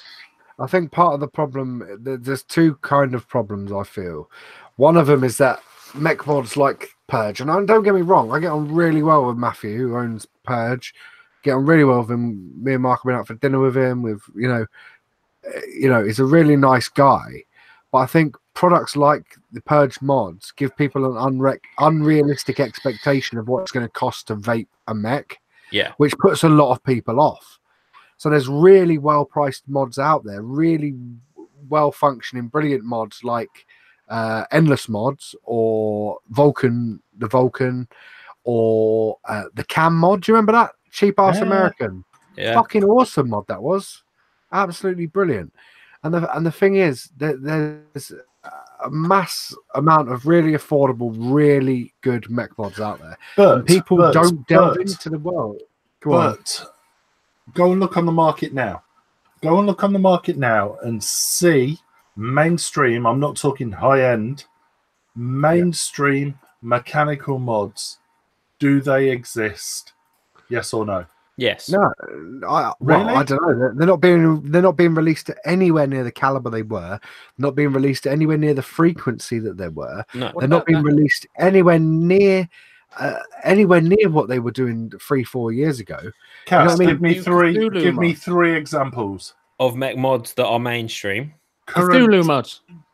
Current mech mods that aren't high end. Okay, the Pulse. Can you hear me? Yeah, we can. Oh, that's all right. You're just ignoring me. We can't see you. That's why we're ignoring you. Oh, okay. So we've got the Pulse. The Pulse. No, but I'm not talking. I'm talking tubes. Tube mods. Tube mods. Does that Foosh count? That's everywhere. What's a Foosh? A Foosh mod. Silly fucking thing that's not a true mech, so doesn't count. Okay, in that case, I don't even know what it is. The Vindicator. Okay, we've got the Vindicator from Kennedy. Yes, I was literally about to say the Vindicator. You've got the Raven. That was mainstream for a little while. Was. Come on, we're talking current. And we're still talking. And we're still talking. It became hard to get hold of one for a long time. Mm-hmm. So that even though the price wasn't anywhere near as bad as like the Purge, I still class that as a high end mech because it wasn't available for a long time. Endless. The either the clean or the dirty versions. There's nothing new. I'm not talking about the has-beens. Not that I'm saying that Endless. I'm not saying that Endless is a has-been, but they haven't released anything since the Emmy, have they? They're releasing. They're releasing 2 new products this year. They are releasing. They haven't released. Yes. I'm saying. Yes. Everyone is saying the Waterflow Phantom was banging. It was banging. Yeah, completely right. There's all the was. There is nothing currently. What about that? Nothing. Shut up. What about? There is nothing currently that is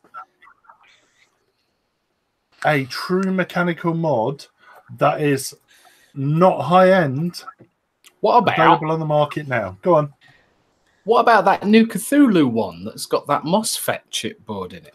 Not a mech. That's not a mech. We're talking about mech tube. MOSFET. But it's a mech. It's a mech tube. The only thing that's making it unregulated mech tube. That is regulated. It's okay. Yeah, it's regulated. Exactly.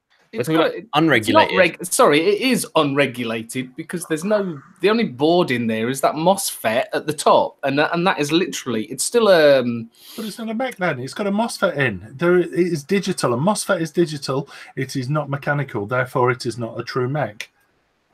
Do you guys see what we're saying? There's nothing on the market that is a true mech that is affordable, that is not high end, that isn't purged, that everyone who vapes mechs has. This is what we're talking about. Not the stuff that's been released. That there's a certain like the Satburns, for instance. They are good. A lot of people saying the Bogans as well. The Satburns are nice, but they're only really in a certain market. They're not. People aren't using them to stick a fucking 25mm Kennedy cloud cap on it and vape the fuck out of it. That's a different type of market to the one we're describing. We're describing that clouds, mech, 2 4mm fuck off airflows, and yeah, we're talking about that sort of market. So are you kind of saying that unregulated, even if it's got some form of protection, be it a click FET or something like that, is not a mech? We're not. No. It's not. It's not mechanical. It's not what we're talking about. Right. Okay. Do you know what I mean? Do you know what I mean? Like if we were talking about cars, we could be talking about a Ford Fiesta. Talking about another car that has wheels and has an engine, it's the same thing, but it's not what we're talking about. So you're kind of saying so keeping the motor the motor theme. It's like having a motorcycle that's so an old motorbike, one that's not got any of the new things like ABS. It's got an ECU. If it's got an ECU, it is not a true bike, is what we're saying. A mechanical mod has got no electronics in it. So it's got no traction control, wheelie control, that sort of shit. MOSFETs are electronic. Therefore, all we want is a metal tube with a battery, a 510, a button, a spring, a magnet, whatever. Yeah. Like looking at some of the ones that we sort of give you examples of, like the Switch mod. That was not overly high end. It wasn't mega expensive, and it was exactly what we're describing. Are you incorporating squonkers into this, or is it just tubes? Tube mods. Right. Chris, I'm sure that my first communication ever with you was about the Switch mods when we took distribution of the Switch mods. It was, yeah. And how many years ago was that? A fucking long time ago. But so they're the sort of ones we're on about. The Switch mods, we're on about the Limitless. We're talking about that's exactly the sort of thing we're talking about. The mechs that everyone had at one point, whether you bought it and traded it after a week or you bought it and you had it for months. I'm talking about I'll tell you what, one actually example of ones that's still being released that are still current and still being used by everyone, the Death Wish. They're still releasing new ones. They're still selling well. Yeah, they are. Do you know what I mean? That's an example of someone the sort of thing we're talking about. But if you look at Max's following, yes, and you look at their sales, you ask Justin, their you know, they're still selling. People are still buying them. They have a following. They have a cult following. Yeah, no, absolutely. Now, there are a lot of products out there that are good, that are very just very quickly, just as just said the NATO, I'd like to tip my hat at the guys at Asylum Mods. They have not ceased trading, but they're no longer releasing any new mods. However, they have passed over manufacture to Paul at Endless. So we're hoping to see lots of new and exciting stuff. And I've actually got a NATO somewhere. I almost bought a NATO not that long ago. NATO's a fucking brilliant mod. But Do you want one, Kaz? I've got one for sale. If it's for the price of £0, then yes. There are a lot of products out there that should have withstood the test of time, that should still be massive, but they're not. And I think this is our fault. I think this is our fault of a generation of vapors where we saw that decline in the market. We were worried about our investment to return. You know, when you spend 350 quid on a mod that you know every cunt wants, but no one wants it anymore, it's worth nothing. It's worth nothing more than what it was released at. It's worth nothing more. It was probably worth less than the price it was released at, because a lot of mods were released at a ridiculous price because they knew they could charge it and people would buy it. The problem is that, you know, like, for example, the Murdered Out Abel. I had 2 of those in 2 different finishes, one in gloss, one in matte, and they were selling for £480, £550. And I sold them at the height of their hype. So I paid about 180 quid each for them. I sold them together for nearly 1,000 quid, and I made that return. And it also passed on the value of that product to the person that bought it, because the next person down wanted close to their investment in it. So they wanted close to their 1,000 quid for their product. And then it come down to the person they sold it to wanted close to what they paid for it. And the problem came when everyone started panicking about this market dip, and we were all charging 30, 40 quid for something that we wanted 150 quid for last week, because we were worried that we weren't going to get any sales, and people stopped buying because they were worried about the life of it. And this is all partly to do with the TPD, and I think it's all partly due to our naivety of the impact of the TPD and the impact of what they'd be able to police. But the problem is that we ended up in a situation where we could almost write our own checks with the devices that we had, because we laid out how hyped they were. This is though exactly the same with anything. So, for example, think about the remember when spinners were a thing? Yeah. Fidget spinner. At that point, you could charge. Have I ever told you my story? People buying fidget spinners for like 50, 60, 100 quid. Have I ever told you about my fidget spinner venture? Go on. So the only thing that was on the market when I got involved with fidget spinners was the Talk Bar, and it'd just been released, and it was really fucking rare, really, really rare. And me and a good friend of mine, Mike, who owns Plastique, both had 3D printers. And one day we were sitting there bouncing ideas off of each other, and we come up with these designs using 12mm bearings, like just ball bearings, and skateboard bearings. And we started designing fidget spinners, and this was Vape Expo 2014, whatever it was. I think it was probably one of the first vape expos they did. And me and him, we were printing our own fidget spinners, and I was 3D printing them and charging 25 quid each for them. Now, we had a stand at this expo, and I said to everyone that wanted one, because I stopped taking orders because I was printing a load to take with me to expo. And at the stand, I said to people, I've got some here. They're 25 quid each. If you want one, I've got about 6 designs that me and my mate have come up with. Come and let me know. Now, I had an A3 Jiffy bag full of them. There was probably... I'm sure, Chris, it was the Plastique year. Yes. Yeah. 2015. No, 2015. It was before that. It was the year when Plastique went mainstream. Oh, The okay. original Plastique, 2014, I think it was.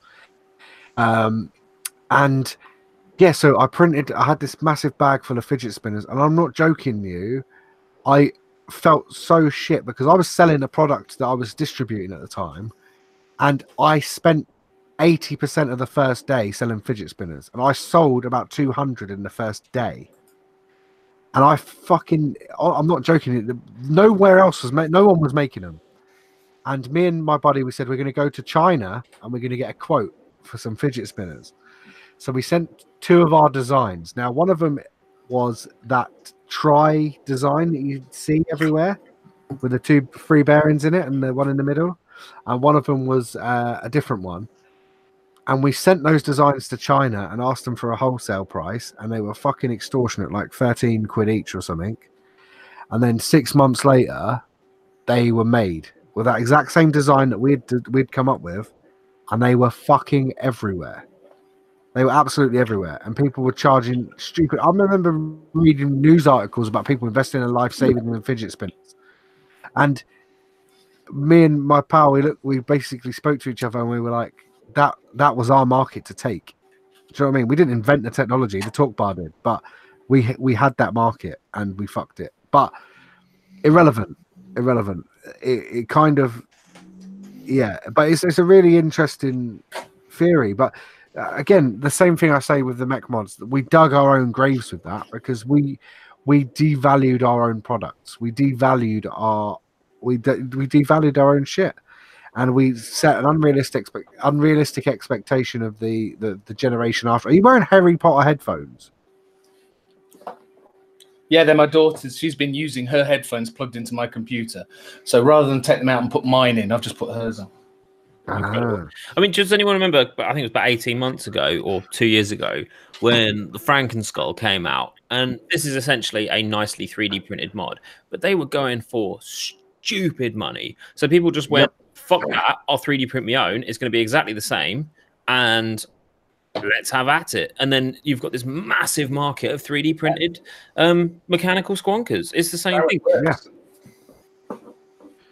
Absolutely. And this is how the whole vaping industry's gone. There was maybe 1, 2, 3 vape shops per every big city in the country, and that was it. And then people started making liquid, and they saw other people making money, and they started making money, and they saw other people making money, and they started making money, and then they kept making juice. And now they've fostered this environment where you go to a vape expo and there is 2 free hardware vendors, 1 drip tip vendor, and 65 vape juice companies. You know what? This is something that Dale and I spoke about a long time ago, prior to the TPD. Now, before the TPD, they had every opportunity to ban short fills. Now, the reason they didn't ban short fills, in my opinion, in Dale's opinion, is because they knew that the industry would be destroyed by the industry. Yeah. Look what's happened. We called it before the TPD. I don't think they knew it, but I think you're right. That's what's happening. Is there anyone in chat that remembers paying £20 for 30 ml of juice? Hands up. I paid £24 for 30 ml of juice. That was the most I ever spent. I spent $75 on 120 ml. I almost spent 60 quid 30 times on Mother's Milk Special Edition from Suicide Bunny because it had been steeped for 2 years and came in a fancy box. Honestly, I've bought maybe 30 bottles at 75 quid, 120 mils, 75 fucking quid. Yeah. Now, looking at it now, can you ever imagine getting 75 quid for 120 mil? No. 120 mil. No. But this is it. The industry is shooting itself in the foot with many different guns in many different ways, and no one is going, actually, guys, if you want this to still be around in 5 years, you need to stop doing the things you're doing. They put fucking a squeeze on all of the manufacturers, all of the people that do it genuinely, do it right, and do it well. They put a squeeze on them where there's a massive pressure to fulfill that market, to be able to release their products, release their e-liquids at £2 for 10 mil, because every other cunt demands it. Well, And the problem is, This is the problem. sorry, I just want to just get onto, because I'm going to forget what I'm going to say. So you're talking 2-3 years ago, the justification for those prices were, and we did it, we successfully justified those prices 1,000 times a day. We'd have this argument of, well, Hangzhen made in China, it's mass produced, you don't know what's in it, you don't know the quality of it, blah, blah, blah, blah, blah, blah, blah, blah, blah, blah, blah, blah. And people were paying 16, 17, 18, 19, 20 quid for 30 mil because of that argument. Now, it's not that the argument's changed. There are companies out there that produce dog shit liquid for dirt cheap. The argument hasn't changed. The argument isn't that our standards are slipped in order to meet their pricing.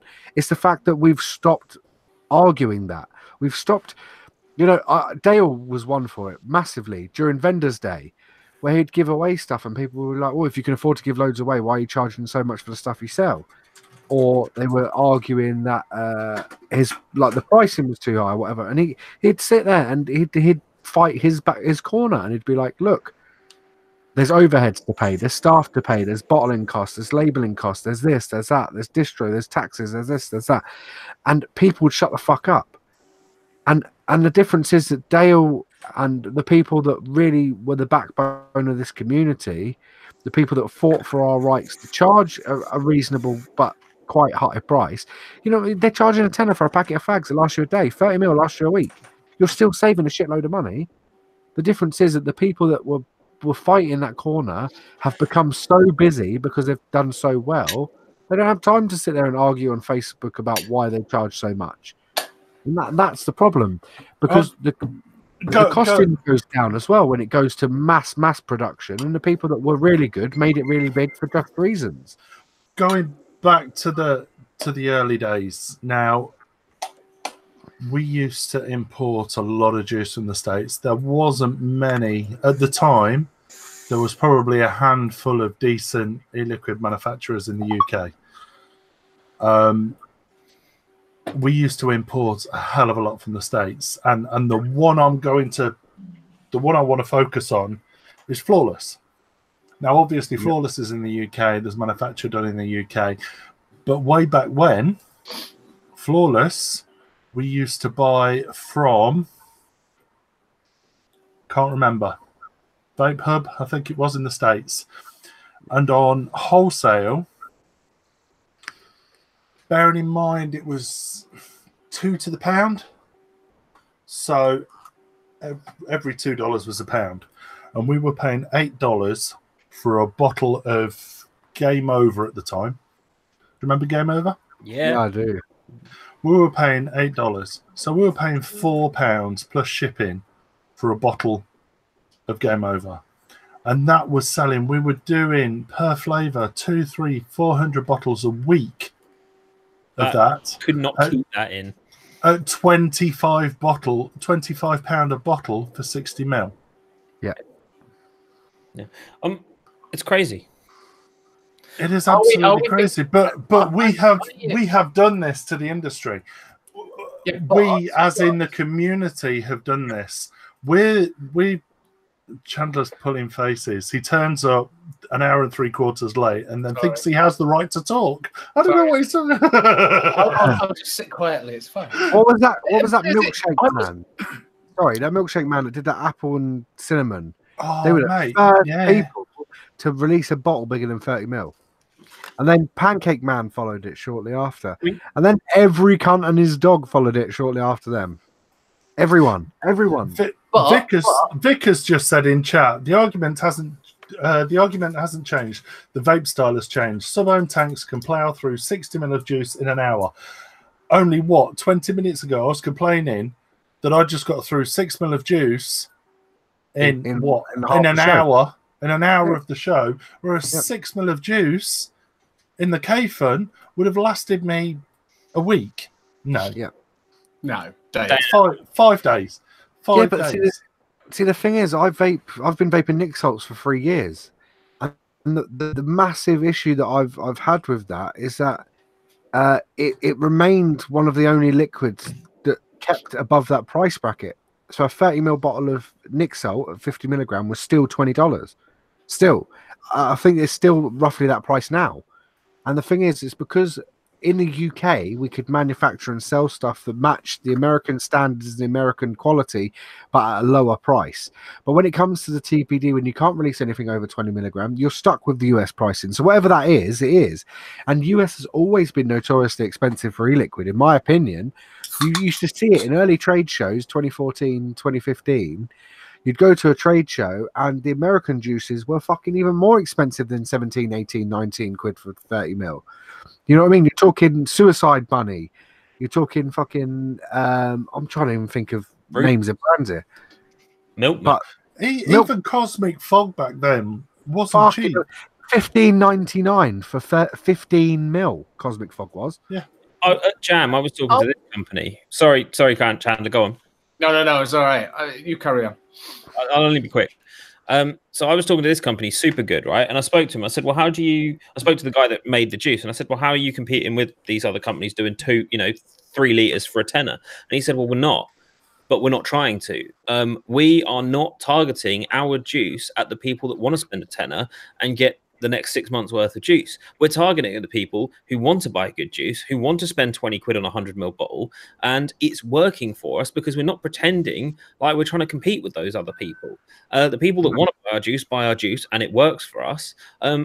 By trying to compete, we lower our own brand, we lower our own standards, and it doesn't work for us because at the end of the day, we end up making less money. Why would we do that when what we can do is we can go, this is 20 quid, people will buy it because it's a good juice, and if you want to go and buy that bathtub bullshit, then they'll go and do that. But those are not the people that he's marketing to, and he knows his market. And that. Do you know what? The best people to go to in those early vapor expos were the brands that stuck by their arguments.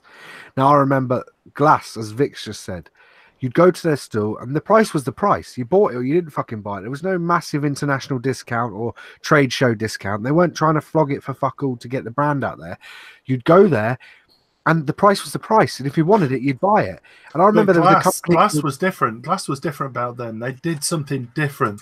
Their bottles were nice. Their marketing was good. They did something different that I want to say that deserved that extra money.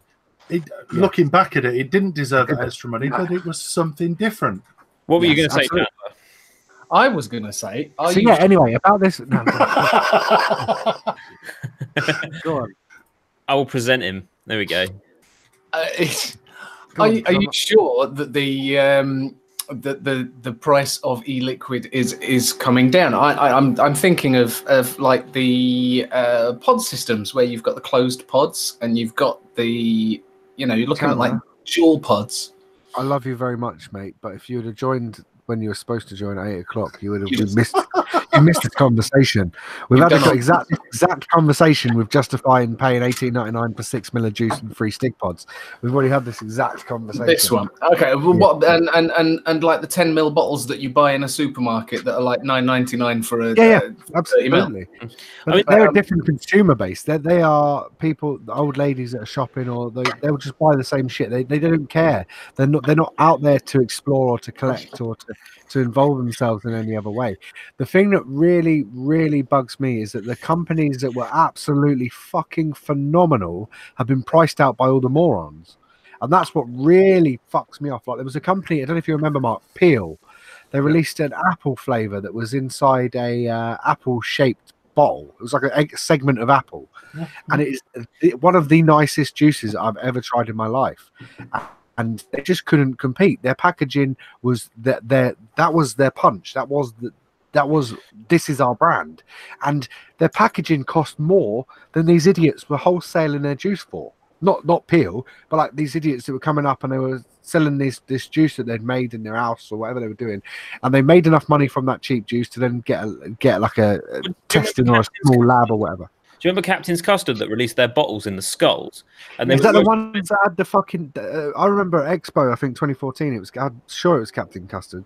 They had a fucking half a boat there. Yeah, and then half a boat coming out the floor. And it looked fucking epic. It was 20 quid for 30 ml of juice. It's absolutely mental. I mean, I think one of the most expensive brands we ever had on us in our shop for a long time was 12 Monkeys, who were doing, it was like 17, 18 quid for 30 ml, which was, even then, that was expensive. But you're comparing it to today's market. Of course, and I think the market is tearing itself in two with the people that want to buy juice at a premium price and get good juice. And then you've got the bargain basement bullshit that's going on. Don't you think, this is where we have don't you think though it's gonna level off? You're gonna get. I think it's already leveled off. The problem is it's leveled off too far down the hill. You know what I mean? Where good companies that have like Mark, in a sense, you're lucky with Jeffries because their product manufacture had a market before e-liquid. Before they started doing e-liquid, they were making drinks, and the company in itself invested all that money into the drinks. And Dale, before the market went downhill, he'd invested a lot of money into the production of the products that he produces. So the difference there is that the quality is brilliant, the products are really good, and there's a lot of time and effort invested into research and development, even down to the product packaging, how it looks on a shelf. You know, you're not putting a Batman symbol on the side or a picture of a packet of Chewits. You're coming up with original designs because you've got that facility there. But for anyone out there, and this is something that Ricky Gervais pointed to. He was talking about autism when he was doing an interview regarding Derek. Have you seen Derek's show? And he said that he wanted to portray people with autism in a more realistic light, and the fact that they are just people just like us. They're just very different and quirky in the way that they act and the way that they think. And he said something really, really interesting, which was that what if a mute autistic guy had the cure for cancer and he had no way of putting that forward? He had no way of getting those ideas across. And this is the market that we've fostered for people that could potentially make the best fucking e-liquid you've ever tried in your life, but they've been priced out by Rubison and fucking Ribena, and they can't afford it. It's not. Back when I started vaping, I was mixing up juice at home, and my mates locally were buying it off me, and I went on to design e-liquids for companies, and they sold it massive mainstream markets, and we just don't have that anymore. Don't you kind of have the same almost the same thing if you compare it with smoking? You've got your cheap knockoff cigarettes. You've got your cheap knockoff cigarettes at like $3.50 a pack. You've got your whichever brand you want to get, or you can go for a nice Cuban cigar that's a little bit more expensive. You know, but see, this is the thing that's very you're middle of the road, good stuff, and your shitty cheap shit. But your chippy shit. Sorry, go on. I don't know. I was just going to say, Janet, you've made an amazing point there. A really, really, really good point there, because that's the dictionary definition of you can't beat them, join them. Because those cigarette manufacturers that make the knockoff cigarettes obviously have the facility to produce cigarettes on a mass market scale. They have the facility to do that, but they know that they can't compete with Marlboro, or they can't compete with Golden Virginia, or they know they can't compete with Mayfair. So they produce fake versions of those because they can't compete with them. And that's exactly where it comes here, where you have these companies that were producing their own liquids on a small scale, getting bigger and bigger and bigger. Then they got priced out the market. And I've seen 3 companies that I know, and I'm not going to name names, but one of them's local to me, that have gone from producing their own e-liquid and producing their own flavors and having their own brand and having their own dignity and their own self-respect, that have gone and cloned stuff that they know is still expensive, or clone stuff that they know is no longer on the market that people loved, and they just sell clone concentrates, and that's because they can't beat them, so they join them, and that's another thing that fucks our industry up. I mean, the amount of times I've seen juices that are called like Hazenborg or absolutely, fucking some other bullshit. I mean, I don't know. If you agree with us, just stick a tenner in the super chat, and we'll call it quits now. All right, I'm off. Oh dear. But I mean, we could go on forever, and I think it's interesting to see where we'll be in. It's like the question I asked in last week: is where do you see the vaping industry in 5 or 10 years from now? Is it even going to exist? Of course, it'll exist. It'll always exist. And as Vix just said, the price started taking the tumble recently hard because of one country, Malaysia. They flooded the market in 2017 and 2018. They did, but it was something new. That's exactly what I was going to say. It was different. It was interesting. We hadn't had this over concentrated cold shit before in the UK. That was... in our shop at the time, the market loved it. They were all over it. I hated it. As Vic just said, over-sweetened, coil-wrecking crap, but it was different. Yes, absolutely. That over-sweetened comes secondary to what Malaysia initially did, which was gain an invested interest in menthol and cold flavors, that WS-20, that Coolada effect. A lot of us, including myself, were making liquids that included those ingredients, but they weren't anywhere near as popular until Malaysia brought over that stuff. And I realized, and a lot of companies realized, that actually the only reason they're bearable at that extra cold level that they are is because they're so sweet and they're so overly concentrated.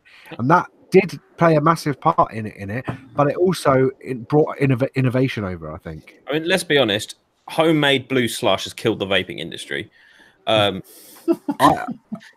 don't know. I kind of disagree with that, to be fair. Homemade blue slush was a thing when I came along, but that's never really changed anything to me because I didn't have an interest in that. Homemade blue slush. It's what you were talking about previously that I think really altered the course for us all, and that's the Heisenberg and how many kinds of Kanzi have you seen? Yeah, exactly. That's exactly it. And I'll tell you, someone that did it really fucking well was what's the company that released Boulevard? Wick Liquor. Wick Liquor, amazing juice line. Yeah, Wick Liquor released these amazing juices that were so out there. What's the coconut one? Oh, that is Deja Voodoo. Deja Voodoo. Incredible juice. Coconut had never been used to that level before. Have you noticed you don't see any Boulevard clones though? No, see, this is the thing. That Deja Voodoo, that the flavor of that was absolutely fucking incredible. And around the time that got really popular, there was loads of juices with coconut coming out, and they were all fucking horrendous. Well, Wick Liquor, to put it in, to give you an idea of the hype, I was selling of the original 4 flavors nigh on 30 bottles of each flavor a day in 30ml bottles at £13 a bottle. They were good flavors. Yeah, they were different. They were strong flavors. They weren't massive coil killers. Super clean. For us, Boulevard was the big seller. Yeah. Boulevard smashed it. I can't vape it anymore because I vaped that much of it. Yeah, I killed it. But there are companies still doing interesting stuff. I mean, I came across probably 3 or 4 companies at Vape Jam that I'd never heard of before. I tried their juice and I bloody loved it. I mean, okay. That's another point. That's a very small fish in a very, very big pond. And that's the problem. When you went to a trade show in 2015, Vape Fest 2015, for example, I think this is where me and Mark actually met for the first time properly. There was about, I would say, 40 stands. Now, of those, they included Corrosive Creations. They included Vapor Z, who were big.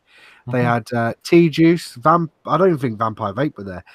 The Yorkshire Vapor wasn't even a stand. The Yorkshire Vapor was Dale had some testers on him that he gave out. He was walking around with Snooker Loopy. Yes. Samples out. And Rusted. What was it? Rusted? There was Custom Vapes. They were big there. There was a few big names. Then there was what's the circus tent? They always use a circus tent, and it had there's about 6 of them that were all quite close. So you got the likes of Bee Juice. You got Manabush. Manabush. That's who I was thinking of. Manabush, and those companies there were the only ones that were releasing their own products. Every other company there sold variations of these guys' products already. And that was when it was really interesting, because I went to that show and I didn't know what Manabush was, and I went up and met, is it Martin? Martin Bush, yeah. Martin. I went and met Martin. He showed me these flavors, and I'm like, they are fucking superb. They're unique. I've never heard of anything like it. They were innovative and they were amazing. Now, finding that diamond in the rough that is an expo that's got 260 juice vendors, like one of the best eaters I've ever had was off. I feel bad saying this, but it was on a stand next to Raven's Moon. Now, this is 2015, maybe 2016 May Expo, and they were on a little stand next to Raven's Moon, and I was only at that stand because I was at Raven's Moon stand.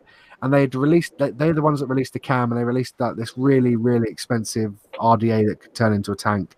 And I was there because I was really interested in getting a cam mod and looking at this RDA. And I just so happened to get talking, I think they were called Coastal Tide or Coastal or something along those lines. And they had a strawberry mint and cucumber it was. And it was like a mint, mojito mint, not mint as in polo mint. And it's so out there, and it was fucking incredible, absolutely insane. And I've never seen them since. I've never heard of anyone that's ever told me they've vaped it. Never heard of anyone. And it's the same with that liquid that I let Mark try. You remember that rhubarb strawberry tobacco? Yeah. I've never heard of anyone vaping apart from Max from Death Wish, who's a good friend of mine who introduced me to it. Apart from that, I've never heard of anyone. And it's companies like Just Add Nick that really do us justice, because that I want to say Passata, but I can't remember what the company's called. The ones that make that pastry and do you know what I'm on about? Nata, that's the one. Nata Juice. When Toby, who owns Nata Juice, come over for the first time, was at that expo, and he's from Canada, and he knew Max. Max introduced me to him, and he showed me that cream tart or whatever it is, and that was fucking amazing. And then someone like Just Add Nick took that torch and went running with it. There we go. They took that torch and went running with it. They recognized the potential and how good that juice was, and they made it available in the UK. And the problem is that a lot of companies can't do that, can't afford to do that, or aren't in a position to do that. And a lot of these incredible juices get lost by the wayside in the rivers of shit that we have to put up with. PJ Bros is a fine example. PJ Bros is an absolutely incredible juice, but it joined the UK market at a pretty good time. It sold pretty well, and then the river came running, and the market was inundated with liquids, and no one wanted to pay the price that it cost us to even get it in the country. Another conversation I had this weekend, which was interesting, was I can't even remember the name of the company, to be honest with you. It was that forgettable. But the woman said, she goes, "Oh, well, we've got all these juice ranges under this company name. The owner, he comes up with about a brand a week." And I'm thinking, you're saying this and you're proud of it. And then she goes, "Well, he comes up with a brand a week, whether it's inspiration from the concentrate lists he looks at, or whether it's this idea he's had, blah, blah, blah, blah, blah. And then some of them he'll use, some of them he won't. But when we take it, we then make the juice, we do all the social media for it, blah, blah, blah." I was like, you are literally, the root of the problem is that you're coming out with these mediocre, and I tried the juices and they were incredibly mediocre juices. You're coming out with these incredibly mediocre juices. You're trying to market them as the best new thing. You're coming out with a brand a week, so you're not putting any thought into what you're putting into the market. No, absolutely. And you're proud of this fact. I mean, you've obviously spent a ginormous amount of money on your fucking huge stand, but you cannot back it up with the product, and you're not impressing anyone by saying you come out with a brand a week. I'd rather you came out with a brand in 2 years, and it was the best fucking thing I've ever tried. You know what? In 2 years, we've probably... I can tell you how many brands we've come out with. 3. Yeah. It's a lot. 3 solid brands. 3 solid brands that... How many... Okay, obviously with the big boys, we've got 2. How many do you know that last more than 2 years? Can I ask you 2 questions, Mark? 3 questions. 1. Do you remember that stand next to us at Expo 17 that had the ice cream that they were giving out, and they'd added their juice concentrates to unflavored ice cream syrups, and they were giving out ice creams with the syrups on it? Yeah. Do you remember how fucking amazing that coffee was? Yeah. One they did. Absolutely incredible. Can you remember the brand name? No. No, nor can I. And that's the fucking problem in this industry, because I fucking loved that juice. I've probably still got the bottle in the shed somewhere, but I loved the juice. The company was fucking innovative as shit. I bought the whole stand ice cream. That whole fucking stand, I think it cost me like 60 quid at expo prices. Me and a couple of others went over to his ice cream van and come back with armfuls of ice cream for everyone. And someone said, they're giving away free ice cream next door. And I says, what? So I stomped over there to have a look, and I was like, why are you giving out free ice cream? I've just spent 60 fucking quid on it. And he goes, it's not the ice cream we want you to try, it's the sauce. So he squirted this sauce on my ice cream, and it was the exact concentrate that they put into their liquids, but they just added it to an unflavored ice cream syrup. Yeah. And it changed the fucking game. It changed the game for me. It was absolutely incredible. It was taking that lick test to a high level. It was taking that squirt a little bit on the back of your hand to another level. And the coffee was absolutely fucking incredible. Absolutely insane. And for life of me, I don't know what the brand's called. No idea. No idea. And that's the problem, is I could name, like, for instance, 12 Monkeys, Cosmic Fog, excuse me, 12 Monkeys, Cosmic Fog, Suicide Bunny, Element, fucking Element were well after that. Element were well after that. I'm naming brands here that I know, that I've known for years, that I don't buy, and they're still stuck in my head. But yet I look back at flavors that I fucking loved, and I can't remember the brand of the company that made them. What was the company that did the cast condition stuff? Oh, that was Five Pawns. Five Pawns. That was another company that once their lab results were published, that kind of disappeared. But that was one of the companies that was over £1 a mil. £1 a mil. What? Yeah. $16.99. Where has Animal gone? Where has Animal gone? Where has Looper gone? Exactly. Yeah. Mark, can you remake Looper? Was it who was it? Cloud9. Was it Cloud9? Cloud9, yeah. Space Jam. Space Jam. Cloud9 were fucking huge for a while. Cloud9, we used to sell an awful lot of Cloud9. I used to love that shit. There was one that tasted like there was one that Budtat designed, and it tasted like baby sick. It was vile. But then there was one that they did which was like Looper, but it was better. It was. Oh, what was it called? Do you remember Decode and Anonymous? Yes. Anon Juice, Decode. Does anyone remember Mystique? Vaguely. They used to do like gin and absinthe flavors. It came in a black bottle with an Illuminati eye on it. Illuminati. Yes. Illuminati as well. Illuminati, yeah. And there was another one that I remember that was actually really fucking weird. Was that Dr. Jekyll and Mr. Hyde? And they made gunpowder as well. What were they called? Oh, I know what you mean. Yeah, I can't remember. Yeah, there's so many. I mean, well, the depressing thing was like, who was it? Prohibition Vapor were at Vape Jam, and their slogan is "You design it, you own it, we make it." And it's like, if everyone can make a juice, that's a bad idea. Like, don't do it. Yeah, we're about there. I think we're about there. We've overrun by 20 minutes. I think we've. It's been good. I think we've been OTT, but Chris, no, cracking section. Well done for that. I'm going to post in a couple of minutes a link to the Hangout. I'm going to hang around. Chris, you going to hang around for a bit? He's died.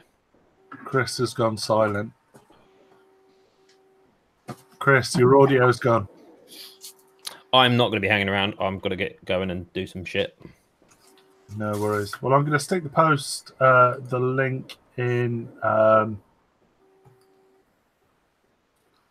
you hear me? I can hear you. Are you hanging around, Chris? Yeah, I'll hang around for about 15, 20 minutes. I need to go for a pee real bad, so hurry up this bit. No worries. Well, thank you very much for joining us. I'd love to play the outro music, but because Yeah, we can't. So thank you very much for joining us. Enjoyable show. We will see you Next week. next Tuesday, motherfuckers. Thank you very much for joining us. Bye.